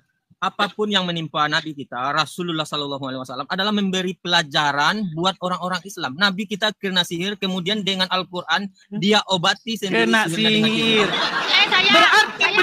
Berarti betul lah, ingat. Berarti benarlah tuduhan. Sebentar Bu. Berarti benarlah tuduhan orang-orang, tuduhan masyarakat bahwa Muhammad itu kena sihir. Betul. Gimana? Dia dulu kamu ngontoh aja kalau di situ aku. Oh, gimana sih? Yo. Rijal, Bunda yang Bunda pernah dengar, cucunya Rasulullah yang pernah kena sihir. Itu yang Bunda dengar. Makanya Rasulullah mengobati cucunya Rasulullah. Itu yang Bunda dengar, ya ada. Tapi kalau Rasulullah kena sihir, itu Bunda tak pernah dengar langsung. Itu yang Bunda yang apa? Tak bisa Bunda terima. Tapi kalau dicakap katanya Rasulullah pernah mengobati cucunya Rasulullah. Itu memang iya. Cucunya Rasulullah memang pernah kena sihir. Jadi gini Rijal, Bunda kaku macam ini tau Rijal. Ini para ulama, dia mensiarkan itu, dia cakap dengan bahasa yang apa tau? Maksudnya, contoh lah, ini contoh ya Rijal ya. Pernah dulu, ini kita stop dulu ya Edi. Stop dulu ya, yang sini ya. Untuk bagi gambaran sama Bunda ya dulu ya.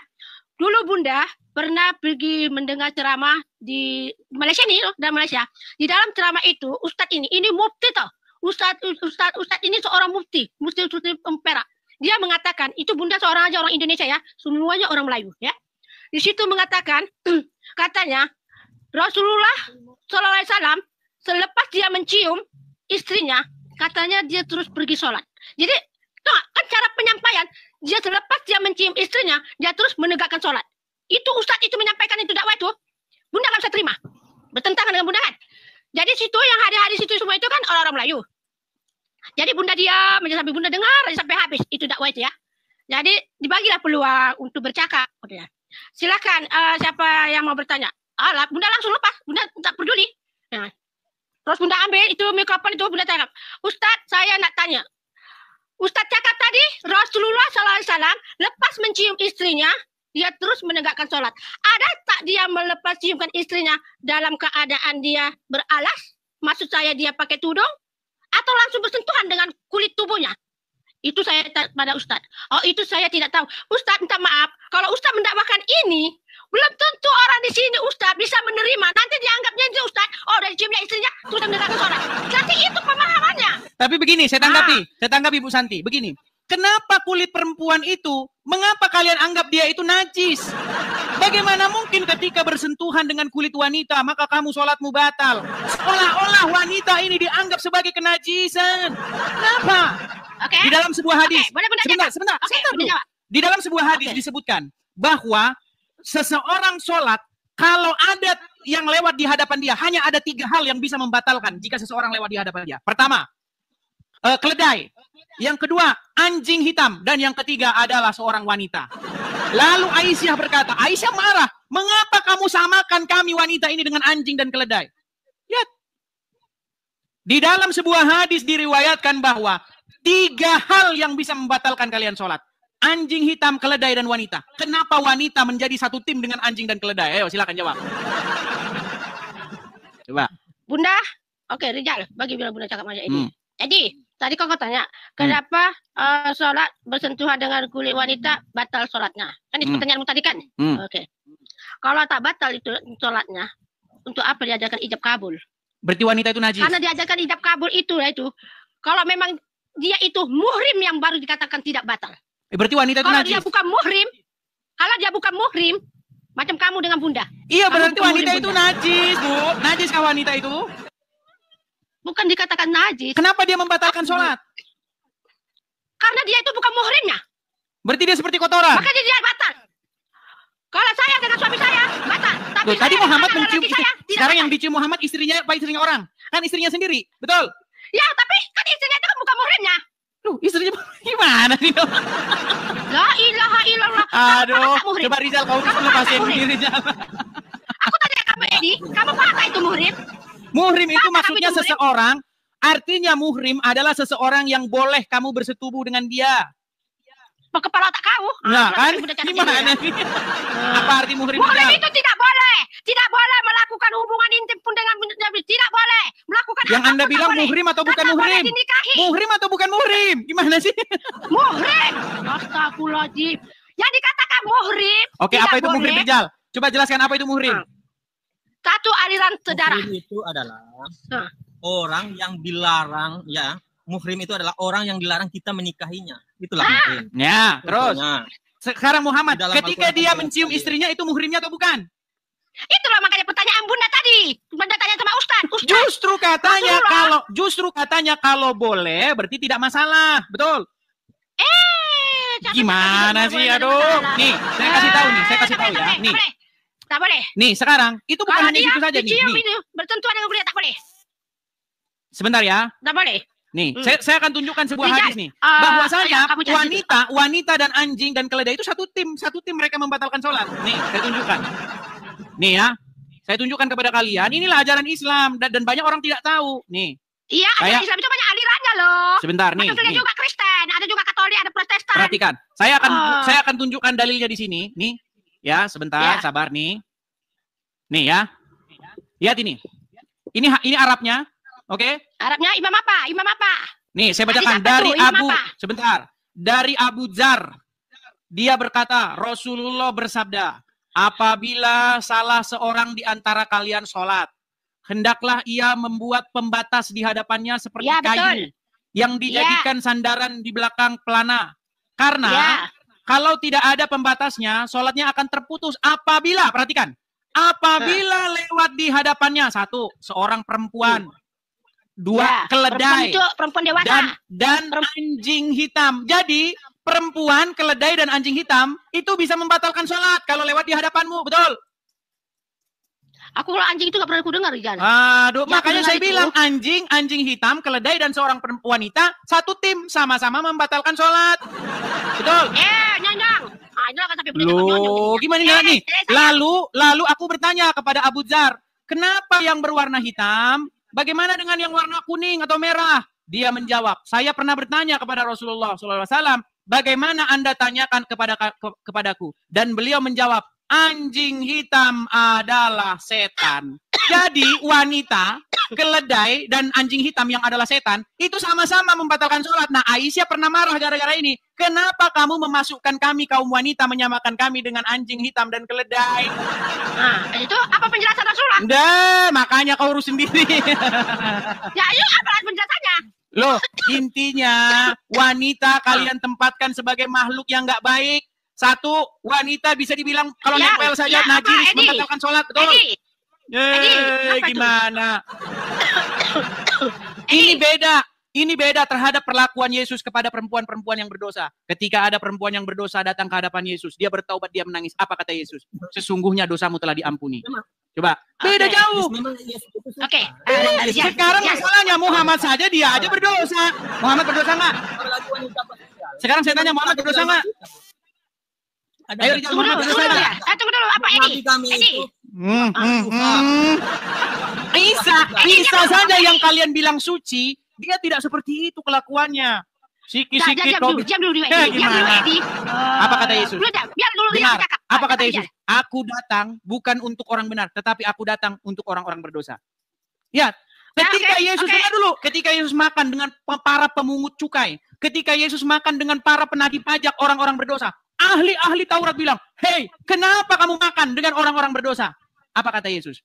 Bukan orang sehat yang perlu tabib, tetapi orang-orang berdosa. Makanya Yesus mempertobatkan orang-orang berdosa. Yesus membuat sebuah perumpamaan. Ada seorang anak, ada seorang ayah punya dua orang anak, ya kan? Satunya di rumah terus taat terus. Sedangkan satunya pergi menghabiskan harta-hartanya. Lalu yang satu itu pulang, ya kan? Dia pulang dengan, saya bacakan saja, tapi terlalu panjang. Dia pulang dengan penyesalan, tetapi ayahnya itu akan berlari memeluk anaknya yang hilang itu. Jadi Yesus memperlakukan orang-orang berdosa itu seperti orang-orang yang hilang, seperti orang-orang yang ingin datang kepada kebenaran.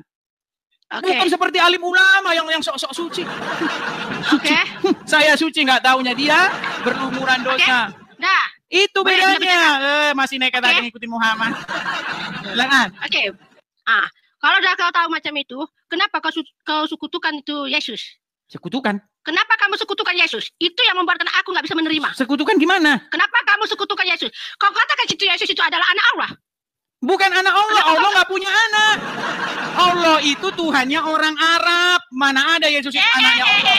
Tadi aku tanya kamu tadi. Kamu kan Bu Santi, dengar Bu Santi. Begini, di dalam agama Kristen tidak ada Allah. Nggak ada Allah itu. Oke, jadi panggilan apa? Bapak? Iya, Yesus itu adalah anak Allah atau anak Elohim. Oke. Sebagai sang Mesias. Oke, kenapa kalian sekutukan Yesus itu adalah anak Allah? Sedangkan yang dimaksud Yesus menyekutukan gimana? Apa yang dimaksud menyekutukan? Bunda, oke. Bunda sudah dapat tahu dari pertama kali Bunda dapat tahu dari Mikana. kedua adalah RK. Ya. Apa menyekutukan itu saya paham. Enggak, dengarkan dulu Bunda. Apa yang Anda maksud menyekutukan? Menyekutukan itu apa? Di kau saja tak tahu menyekutukan itu apa, gimana sih? Menyekutukan itu, ya Allah. Apa menyekutukan? Maksudnya gini, menyekutukan itu dia telah menduakan Tuhan. Enggak, kami enggak menduakan. Tuhan mereka itu adalah Allah. Menduakan itu gimana maksudnya? Contoh gini, kalau kalian berdoa, macam mana kalian berdoa kepada Yesus dengan Bapak? Enggak, sebutkan. Biar Bunda tak masih tunjuk sama kamu. Berdoa itu meminta. Iyalah, berdoa. Iya, enggak apa-apa meminta berdoa kepada Yesus. Yesus memiliki kuasa kok. Segala kuasa di surga dan di bumi diberikan kepada aku. Kamu gini, macam gini ya, contoh ya, sebab kalian di situ yang Bunda dengar kalian berdoa, ya Yesus, ya Oke, baik, yang ya Yesus, ada di surga. Baik, dengarkan. Ketika kami di gereja, saya di gereja berseru-seru, ya Yesus, ya Yesus. Anda bilang itu menduakan. Oke, nggak apa-apa. Tapi bagaimana dengan umat Muslim? Mereka bukan di gereja, di jalan, bukan di masjid, di jalan raya. Di jalan raya, dengar. Di jalan raya gelar tikar, dengar dulu. Gelar tikar di jalan raya, ya kan? Nutup jalan orang, dengar dulu, Bu Saji, dengar dulu. Kalau kami di gereja masih mending, kami nggak bikin macet jalan. Kalau kalian di tengah jalan itu gelar, bila perlu di jalan tol. Gelar tikar, ya kan? Masuk sampai Indomaret orang juga, nggak perlu digasak. Masuk Indomaret orang. Lalu apa kalian mengatakan? Ya Rasulullah, ya Rasulullah. Dengar dulu. Muhammadku, dengarlah seruanku. Betul nggak? Betul nggak? Kau buka macam itu. Di mana? Bukankah benar bahwasanya kalian berseru-seru kepada Muhammad? Benar nggak? Berseru kepada Muhammad itu selawat Nabi. Nah, ini yang namanya standar ganda. Ketika kami berseru-seru kepada Yesus, kalian bilang menduakan. Ketika kalian berseru-seru kepada Muhammad, itu nggak menduakan. Standar ganda. Nggak menduakan, Edi. Oke, kenapa kalian berseru-seru kepada Muhammad? Aku buktikan sama kamu ya, Edi. Kenapa kalian berseru-seru kepada Muhammad? Ayo. Oke ya, kami buktikan ya. Setiap kami menegakkan sholat 5 waktu, yaitu Islam, Isya, subuh, lohar, asar, maghrib. Di setiap kami, tidak ada kami mengatakan Allah Muhammad. Tidak ada. Oke, tapi betulkah kalian memanggil-manggil nama dia? Memanggil nama, dalam sholat ada memanggil nama dia. Oke, coba. Benarkah ibu mengucapkan ini? Coba, sebentar. Benarkah ibu mengucapkan ini? Assalamualaikum ya ayuhan nabi. Benar nggak mengucapkan itu? Assalamualaikum warahmatullah. Assalamualaikum warahmatullah. Bukan. Oke, coba bacaan tahiyat coba. Bacaan tahiyat awal dari akhir coba. Yang itu iya ada. Ada. Oke, ketika ibu bilang Assalamualaikum ya ayuhan nabi, bicara sama siapa? Sayang, dalam sholat itu bukan itu yang disampaikan. Coba saya tanya Rijal, sebentar, saya tanya sama Rijal. Rijal, benar nggak umat muslim ketika sholat mengucapkan Assalamualaikum ya ayuhan nabi? Kamu diam dulu, Edi. Diam, nanti giliran kamu dulu. Bagi Bunda bercakap. Oke? Dalam sholat kami, kenapa dia atayatul itu kita cakap asyhadu an la ilaha illallah. Aku bersaksi tiada Tuhan selain Allah. Bukan itu yang saya maksudkan. Ketika kami berseru-seru kepada Yesus, memanggil-manggil nama Yesus, kalian bilang menyekutukan, betul? Ya. Ketika kalian manggil-manggil Muhammad gimana? Kalau kami di situ kami nggak ada ini standar ganda. Coba sekarang saya tanya, benar tidak kalian berseru-seru kepada Muhammad? Berseru Muhammad itu selawat Nabi. Iya terserah, artinya berseru kepada Muhammad, betul? Muhammad. Tapi dalam iya, kalian bernyanyinya. Kami bernyanyi, dengar. Kami bernyanyi-nyanyi nih, dengar. Kami bernyanyi nih ya, dengar. Ini lagu-lagu kami. Aku mengasihi Engkau Yesus dengan segenap hatiku. Itu nyanyi kami. Kalian juga nyanyi. Ya Rasulullah, ya Rasul. Betul nggak? Kalian juga nyanyi-nyanyi kepada Muhammad. Kalian memuji-muji Muhammad juga. Apa bedanya? Kalau kalian nunjuk kami, ingat kalian nunjuk hidung kalian sendiri. Tuh. Oke, coba benar nggak kalian bilang? Ya Rasulullah, trung-trung, pukul-pukul rebana, trung-trung. Betul nggak? Apa bedanya? Jangan standar ganda.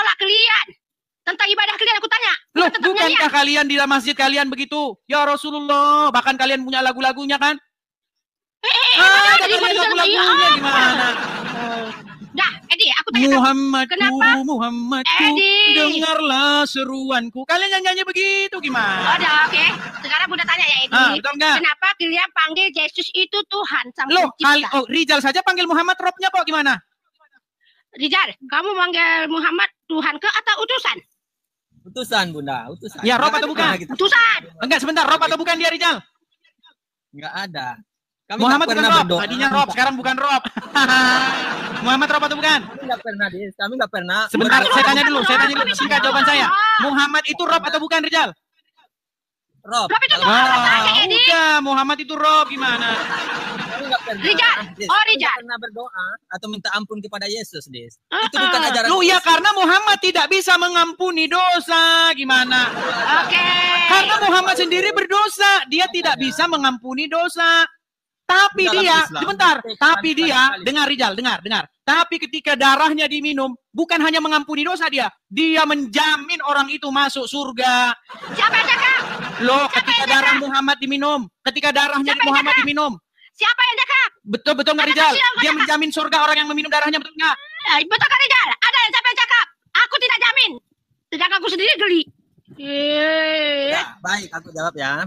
Ya. Beda dengan kalian, Dis. Kalian itu menuhankan, berdoa dan minta ampun kepada Yesus. Kalian juga berdoa itu apa? Minta nggak? Apa berdoa itu? Dengar dulu. Ya, Makanya, oke, ya, lanjut Rijal. kalian berdoa dan minta ampun kepada Yesus. Kami nggak pernah berdoa dan minta ampun kepada Nabi kami. Itu bedanya.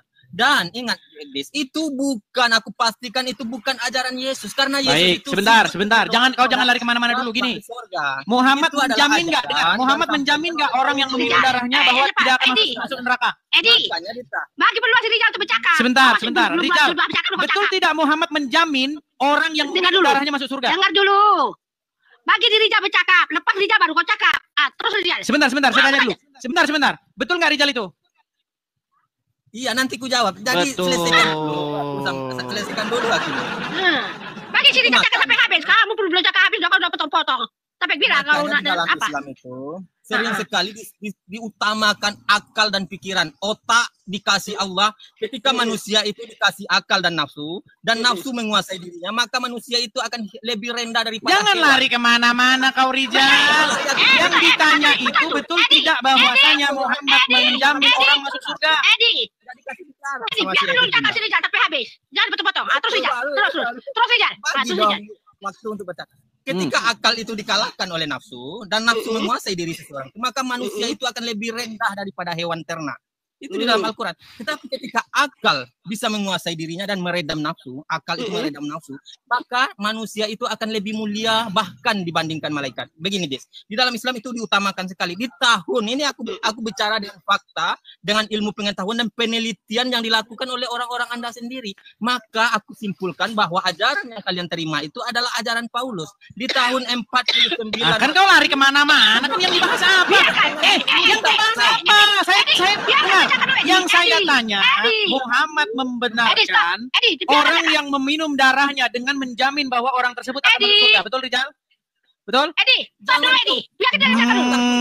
Nih, sedangkan Al-Quran sendiri nih, ini saya tunjukkan kalian Al-Quran. Apa kata Al-Quran? Apakah Muhammad tahu dia masuk surga atau enggak? Lihat nih, saya bacakan ayatnya. Enggak, ntar dulu. Benar, ini ayat Quran.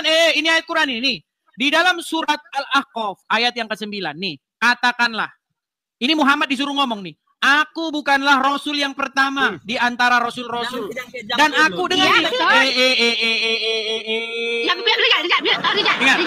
aku bukanlah rasul yang pertama di antara rasul-rasul. Dan aku tidak, perhatikan, aku tidak mengetahui apa yang akan diperbuat terhadapku. Aku tidak mengetahui apa yang akan diperbuat terhadapmu. Ini Muhammad disuruh ngomong begini, dia nggak tahu akan nasibnya sendiri. Aku bukanlah rasul yang pertama di antara rasul-rasul. Dan aku tidak mengetahui apa yang akan diperbuat terhadapku. Dan tidak pula terhadapmu. Ya, surah apa itu? Al-Ahqaf ayat yang ke-9. Al-Ahqaf ayat yang ke-9. Surah Al-Ahqaf ya, surah Al-Ahqaf. Bisa-bisanya Muhammad menjamin masuk surga orang. Sedangkan dia saja tidak tahu apa yang akan diperbuat terhadapnya. Edi. Gimana? Edi. Dengar sini ya, Edi. Dengar ya. Bundanya mengatakan sama kamu, Edi. Silakan. Muhammad SAW dia sebelum meninggal, sebelum dia menembus napas terakhir, dia ada buat permintaan kepada Allah Subhanahu wa taala. Apa permintaannya? 3 yang dimintanya, tapi yang 2 itu Allah tak kabulkan. Yang 1 saja Allah kabulkan. Apa yang dikabulkan? Malaikat Jibril tanya, apa ya Rasulullah yang dikabulkan oleh Allah? Hanya 1 ya Jibril, yaitu syafaat. Tapi syafaat itu yang boleh aku berikan adalah hanya umatku yang beriman. Itu sebelum Rasulullah menembus napas terakhir, dia minta malaikat Jibril untuk panggilkan Allah. Rasulullah ingin bicara dengan Allah. Mula-mula malaikat maut itu datang. Rasulullah minta, mana? Malaikat Jibril tak ada. Jadi dia minta malaikat Jibril turun. Turunlah malaikat Jibril. Dan dia minta kepada malaikat yang Jibril. turun bukan Jibril itu. Jangan potong. Malaikat Rasulullah minta kepada Jibril. Yang turun bukan Jibril. Dengar dulu. Sebentar. Oh, enggak, kita berhenti dulu di situ. Kita berhenti dulu di situ. Tadi Ibu katakan Jibril turun, betul? Iya. Jibril Berapa lama Jibril turun? Sebentar. Berapa lama Jibril turun dari Allah ke bumi? Berapa lama menurut Al-Qur'an? Dah, boleh cakap. Menurut Al-Qur'an, Jibril itu naik turun 50.000 tahun lamanya. Ya jangan cakap. Coba buka Al-Qur'an. Berapa lama waktu Jibril turun ke bumi? Jarak tempuhnya? Dengar dulu. Jarak tempuhnya 50.000 tahun, makanya Jibril belum turun. Oke, coba buka Quran surat Al-Ma'arij. Dengar dulu boleh cakap. Waktu Rasulullah mau karatul maut nafas terakhir, Rasulullah minta kepada malaikat maut, tolong bagikan malaikat Jibril. Iya, tetapi menurut Al-Quran, perjalanan Jibril naik turun itu 50.000 tahun. Edi, bagi Bunda cakap kenapa Edi? Coba silakan. Oke. Jadi Rasulullah minta kepada suruh malaikat Jibril minta kepada Allah bagi tahu Rasulullah ingin bercakap dengan Allah. Jadi Rasulullah minta kepada Allah, dia kata, aku minta 3 permintaan untuk umatku setelah aku meninggal. Tapi Allah hanya mengabulkan 1 sahaja, yang 2 tidak dikabulkan. Jadi malaikat Jibril tanya Rasulullah, apa yang dikabulkan oleh Allah? Kata malaikat Jibril, Rasulullah beritahu hanya 1, yaitu syafaat. Allah beri syafaat, Nabi Muhammad boleh bagi syafaat hanya kepada umatku yang beriman saja. Itu saja. Yang 2 yang tak dikabulkannya apa? Dia kata, umatmu ya Muhammad, kalau dia akan kuberikan hidayah untuk jalan kebenaran. Itu Allah yang akan bagi hidayah. Muhammad minta, dia tak ingin umatnya ada persengketaan. Itu permintaan Muhammad, tapi Allah tak kabulkan. Allah kata apa kepada Muhammad? Ya Muhammad, itu hanya aku ini yang panjang banget. Sebentar, Bu Santi. Tadi Ibu bilang bahwasanya Jibril turun, betul? Menemui Muhammad, betul? Yeah. Oke, ada nggak Al-Quran di situ? Ada. Berapa lama Jibril naik menghadap Allah dan turun ke bumi? Aku tak pernah dengar itu berapa lama Nah, naik. 50.000 tahun. Gimana? Lamanya itu 50.000 tahun. Yeay. Coba buka Quran surat Al-Ma'arij. Kamu yang dari mana kau taunya? Coba surat Al-Ma'arij ayat yang keempat, buka. Itu malaikat Jibril itu. Iya, makanya baca dulu surat Al-Ma'arij ayat yang keempat. Coba. Surah apa? Surat Al-Ma'arij. Ayat juz. Aduh. Oke, baik. Juz apa tuh, Rijal? Sebentar. Juz apa tuh, Rijal? Juz 9 ya? Surat Al-Ma'arij itu juz yang ke-29. Oh, 29. Oke, Ma'arij. Halaman 1200. Rijal aja lah yang bukakan, lama nanti. Coba Rijal, baca Rijal. Alah, kau cuma apa kali kau ya? Coba Rijal, coba. Lama dia lemot. Gimana? Coba ayo Rijal. Kamu lah 1032. Coba baca dulu Rijal. Berapa lama Jibril naik menghadap Allah, berapa lama? Enggak ada menyampaikan di ayat itu tentang berapa lama Jibril. Iya, coba baca dulu. Dibaca. Ayo. Enggak ada di sana. Iya, dibaca. Yang disampaikan 1 hari di sisi. Iya, dibaca dulu Rijal. Sebelum kamu ngomong baca dulu. Malah hafal sama saya. Coba. Itu makanya enggak ada di sana menghitung tentang kenaikan atau keturunan. Iya, coba baca. Baca. Berarti tahun. Setahun. Ayat 4. Ayat 4 dan 5. Para malaikat Jibril naik menghadap kepada Tuhan dalam sehari setara dengan 50.000 tahun. Keterangan 863. Keterangannya 863. 863. Habis. Dia serius banget itu belajar Rijal. Coba kau hargai itu. Yalah, namanya kita mencari kebenaran loh. 863. Para malaikat dan Jibril jika menghadap Tuhan memakan waktu 1 hari apabila dilakukan oleh manusia. Memakan waktu 50.000 tahun untuk waktu manusia. Tapi untuk orang sana 1 tahun, 1 hari. Iya, berapa lama kadarnya itu? Berapa lama kadarnya? 1 hari lah malaikat Jibril datang ke. Oke, baca ayat 5-nya. Baca ayat 5-nya. Ayat 5. Ayat 5. Maka bersabarlah engkau Muhammad dengan kesabaran yang baik. Iya, kalau cuma sehari ngapain disuruh bersabar? Bang Jemret, makasih Bang Jemret. Ya sehari lah, betul. Coba dibaca dari ayat pertama. Dibaca dari ayat pertamanya. Udah aku tutup kok, suruh lagi gitu. Itu berbicara mengenai bagaimana azab itu akan ditimpakan. Di situ malaikat-malaikat membawa urusan dalam 1 hari. Tapi 1 hari itu 50.000 tahun, makanya disuruh sabar. Dipelintir. Kalau dilakukan manusia, emang bisa manusia terbang itu 50.000 tahun? Ada-ada saya itu di alam akhirat yang 1 hari. Bu tapi Santi, coba kenapa di situ disuruh bersabar? Ada apa di situ? Karena walaupun sehari kadarnya itu, tapi di bumi itu sudah 50.000 tahun. Gimana jadi, sih? Emangnya kenapa? Makanya saya bilang, waktu Jibril katanya datang lagi ke bumi, itu kan jaraknya sehari. Tapi seharinya itu di dunia akhirat, di alam alam langit 1 hari. Di bumi udah 50.000 tahun. Harusnya sampai sekarang Jibril belum nyampe. Gimana? Sekarang gini, Edi, Rijal. Sebab kan si Edi kan nggak tahu tentang Islam. Rijal, waktu Nabi Muhammad wafat, malaikat mau dengan Jibril sama-sama turun, atau malaikat mau seorang saja yang turun? Itu yang Bunda Pak. Takut Bunda, sebab Bunda kan kurang pendengaran. Jadi waktu sekolah itu sebab kan pantesan Bunda kemarin berarti kalau kurang pendengaran kemarin sudah dikasih tahu darah Muhammad diminum, tapi karena kurang dengar. Itu nggak pernah Bunda dengar, dan Bunda nggak pernah. Oke lah, karena juga sudah mau makan siang teman-teman juga di Indonesia kan kita sudah mau makan siang. Jadi mungkin kita makan siang dulu lah ya. Kalian puasa ya? Jadi, silakan aja. Baik, begini benar Bunda. Bahkan ketika Nabi itu mau meninggal, Jibril memalingkan muka dan Nabi bertanya, kenapa kau palingkan mukamu Jibril? Apakah kau jijik melihat aku? Begitu kata Nabi di dalam hadis. Dan Jibril berkata, aku nggak tahan melihat wajah kekasih Allah menahan kesakitan. Itu jawaban untuk Bunda. Begini di dalam Islam itu maka kau pelajarilah dulu Udah saya pelajari Rijal. Perjalanan Jibril naik turun menghadap Allah itu memang sehari, tapi kadarnya 50.000 tahun di bumi ini. Makanya yang datang tuh bukan Jibril sebenarnya. Jibril belum nyampe, masih dalam perjalanan. Rijal, dengar jangan Rijal. Kamu kan menyembah Yesus kan Rijal? Yesus kau sembahkan. Hati-hati kamu dalam berbicara.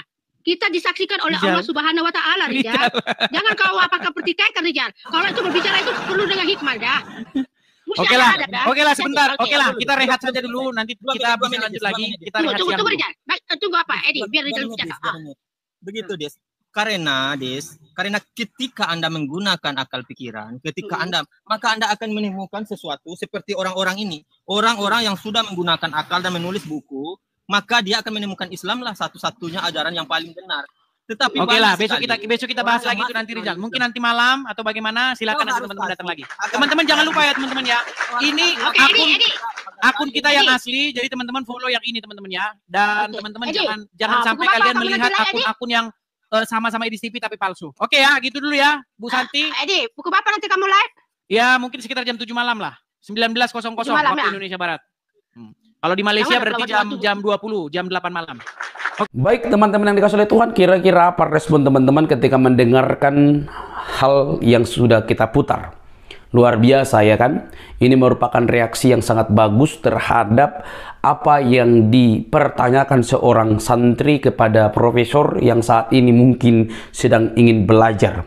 Kalau orang ingin belajar dan berilah pelajaran yang baik sesuai keilmuan dan kajian-kajian yang bertanggung jawab apabila dipertanyakan soal kitab suci atau Alkitab atau Quranmu begitu.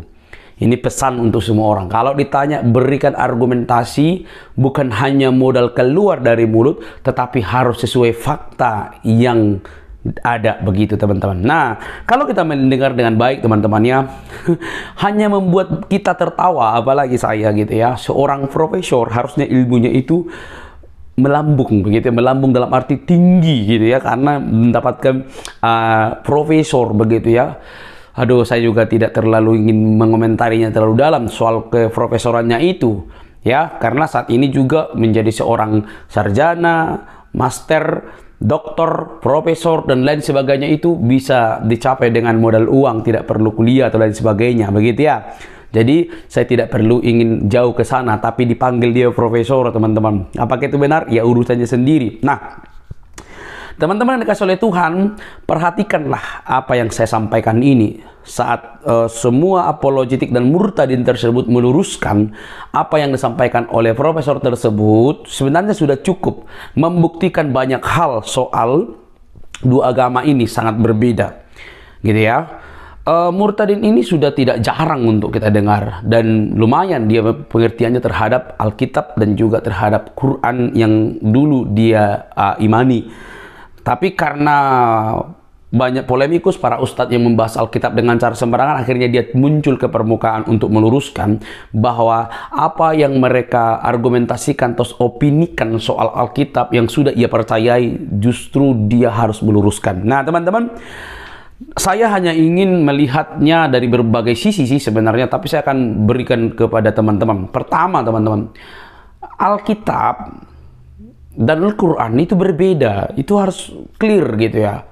Berbeda sekali dan tidak dapat disama-samakan. Walaupun nanti kita akan bisa melihat ada beberapa persamaan dalam tokoh, walaupun juga bisa digali sumber-sumbernya gitu ya. Dan ada juga persamaan-persamaan lainnya tentang kisah-kisah, walaupun yang runut itu kita bisa tangkap di mana, di kitab mana, atau di kitab suci siapa, begitu ya. Nah, teman-teman yang terkasih dalam Tuhan, berbicara soal Adam dan Hawa itu clear, itu tidak dijadikan di sorga, begitu ya, menurut Kristen gitu. Jadi kalau ada orang berkata Adam dan Hawa itu diciptakan atau dijadikan di sorga, ya itu urusan mereka lah. Tapi di dalam Alkitab, di dalam kekristenan, itu Adam dan Hawa itu dijadikan di bumi, ya. Taman Eden itu ada di bumi, bukan di sorga gitu ya. Lalu di sana jelas-jelas dibuktikan dalam Alkitab itu dikelilingi oleh sungai. Ada sungai-sungai yang bisa dibuka dan dibuktikan bahwa itu pernah ada, teman-teman, begitu. Jadi bukan saat Adam dan Hawa dijadikan di sorga lalu karena jatuh dalam dosa dilemparkan ke bumi, enggak lah. Taman Eden itu ada di sorga, jadi ikut-ikutan. Taman Eden itu ada di bumi gitu ya, ada di bumi. Jadi Adam dan Hawa itu tidak dijadikan di sorga ketika mereka melanggar lalu dilemparkan ke bumi, enggak lah, enggak bisa begitu. Nah, teman-teman, hal ini aja sudah berbeda. Dan kalau mau tahu, paling lengkap itu ceritanya dalam Alkitab orang Kristen. Karena apa? Di situ runut semua penciptaan itu bagaimana, dan manusia itu diciptakan seperti apa, dijadikan seperti apa. Itu menurut gambar dan rupa Allah. Itu luar biasa. Jadi tidak seperti yang disampaikan oleh profesor ini. Manusia itu sama dengan seperti hewan, begitu ya. Karena tertulis mungkin begitu menurut pengertiannya dia gitu ya. Jadi yang lengkap itu menurut data, yaitu Alkitab, menjelaskan bagaimana Taman Eden itu ada di bumi dan Adam dan Hawa dijadikan di bumi oleh Allah gitu ya. Paham? Jadi kita tidak perlu mencari fakta-fakta di luar yang lain gitu, karena sudah lengkap di Alkitab begitu. Itu kalau pandangan iman Kristen. Tapi kita lihat dari pandangan profesor ini, teman-teman. Ketika ditanyakan seorang santri, justru ke sana kemari jawabannya gitu ya. Nah, di saat seterusnya, akhirnya dia untuk memvalidasi argumentasinya, dia mengutip ayat Alkitab. Kalau saya sebagai orang Kristen, ini poin kedua, kalau saya sebagai orang Kristen, untuk memvalidasi kitab suci yang saya yakini benar, saya tidak mungkin memakai kitab orang. Contoh, ya, saya kasih argumentasi terbalik. Misalnya, saya kepengen memvalidasi kisah Adam dan Hawa di dalam Alkitab. Untuk memvalidasi kisah itu, cerita itu, saya pakai Al-Quran untuk memvalidasinya. Saya nggak akan pakai itu karena saya hanya beriman kepada Alkitab begitu. Saya percaya kepada Alkitab. Nah, profesor ini sedang bermain-main di situ. Dia memberikan sebuah argumentasi dari Quran tentang Adam dan Hawa dan lain sebagainya itu, lalu dia memvalidasinya dari Alkitab. Ini kan sudah berbeda dan kisahnya juga berbeda. Jarak antara Alkitab dan Quran juga berbeda. Lalu di mana nyambungnya? Makanya sampai sekarang bingung dia santrinya gitu ya. Jadi teman-teman mari cerdas begitu ya, dan lain sebagainya teman-teman. Ada banyak hal yang ahli di situ justru tidak ngerti seperti yang profesor ini. Dia pintar sekali bercocokologi gitu ya, bercocokmologi begitu. Dicocok-cocokkan semua. Bagaimana supaya cocok begitu ya. Sangat sedih sekali begitu. Harusnya dia seorang profesor bisalah memberi hak jawab dengan baik untuk meluruskan, bahkan untuk juga mengajarkan yang benar terhadap santrinya supaya tidak salah. Oke teman-teman, jadi apa yang disampaikan oleh Murtadin dan teman-teman kita apologetik itu sudah clear. Alkitab tidak perlu lagi ditambah-tambahi, tidak perlu lagi validasi dari kitab orang, karena dia pasti berdiri tegak lurus sampai kapanpun, tidak mungkin dapat digoyah oleh siapapun dan agama manapun. Clear. Kristus yang menjaga, karena Kristus kebenaran itu dan dia terang itu mengalahkan kegelapan. Mari teman-teman percaya, karena dialah sumber satu-satunya juru selamat yang melepaskan kita dari kuasa dosa. Sampai ketemu di video saya selanjutnya teman-teman. Jangan lupa untuk mendukung dengan cara subscribe, like, komen, dan share. Sampai ketemu.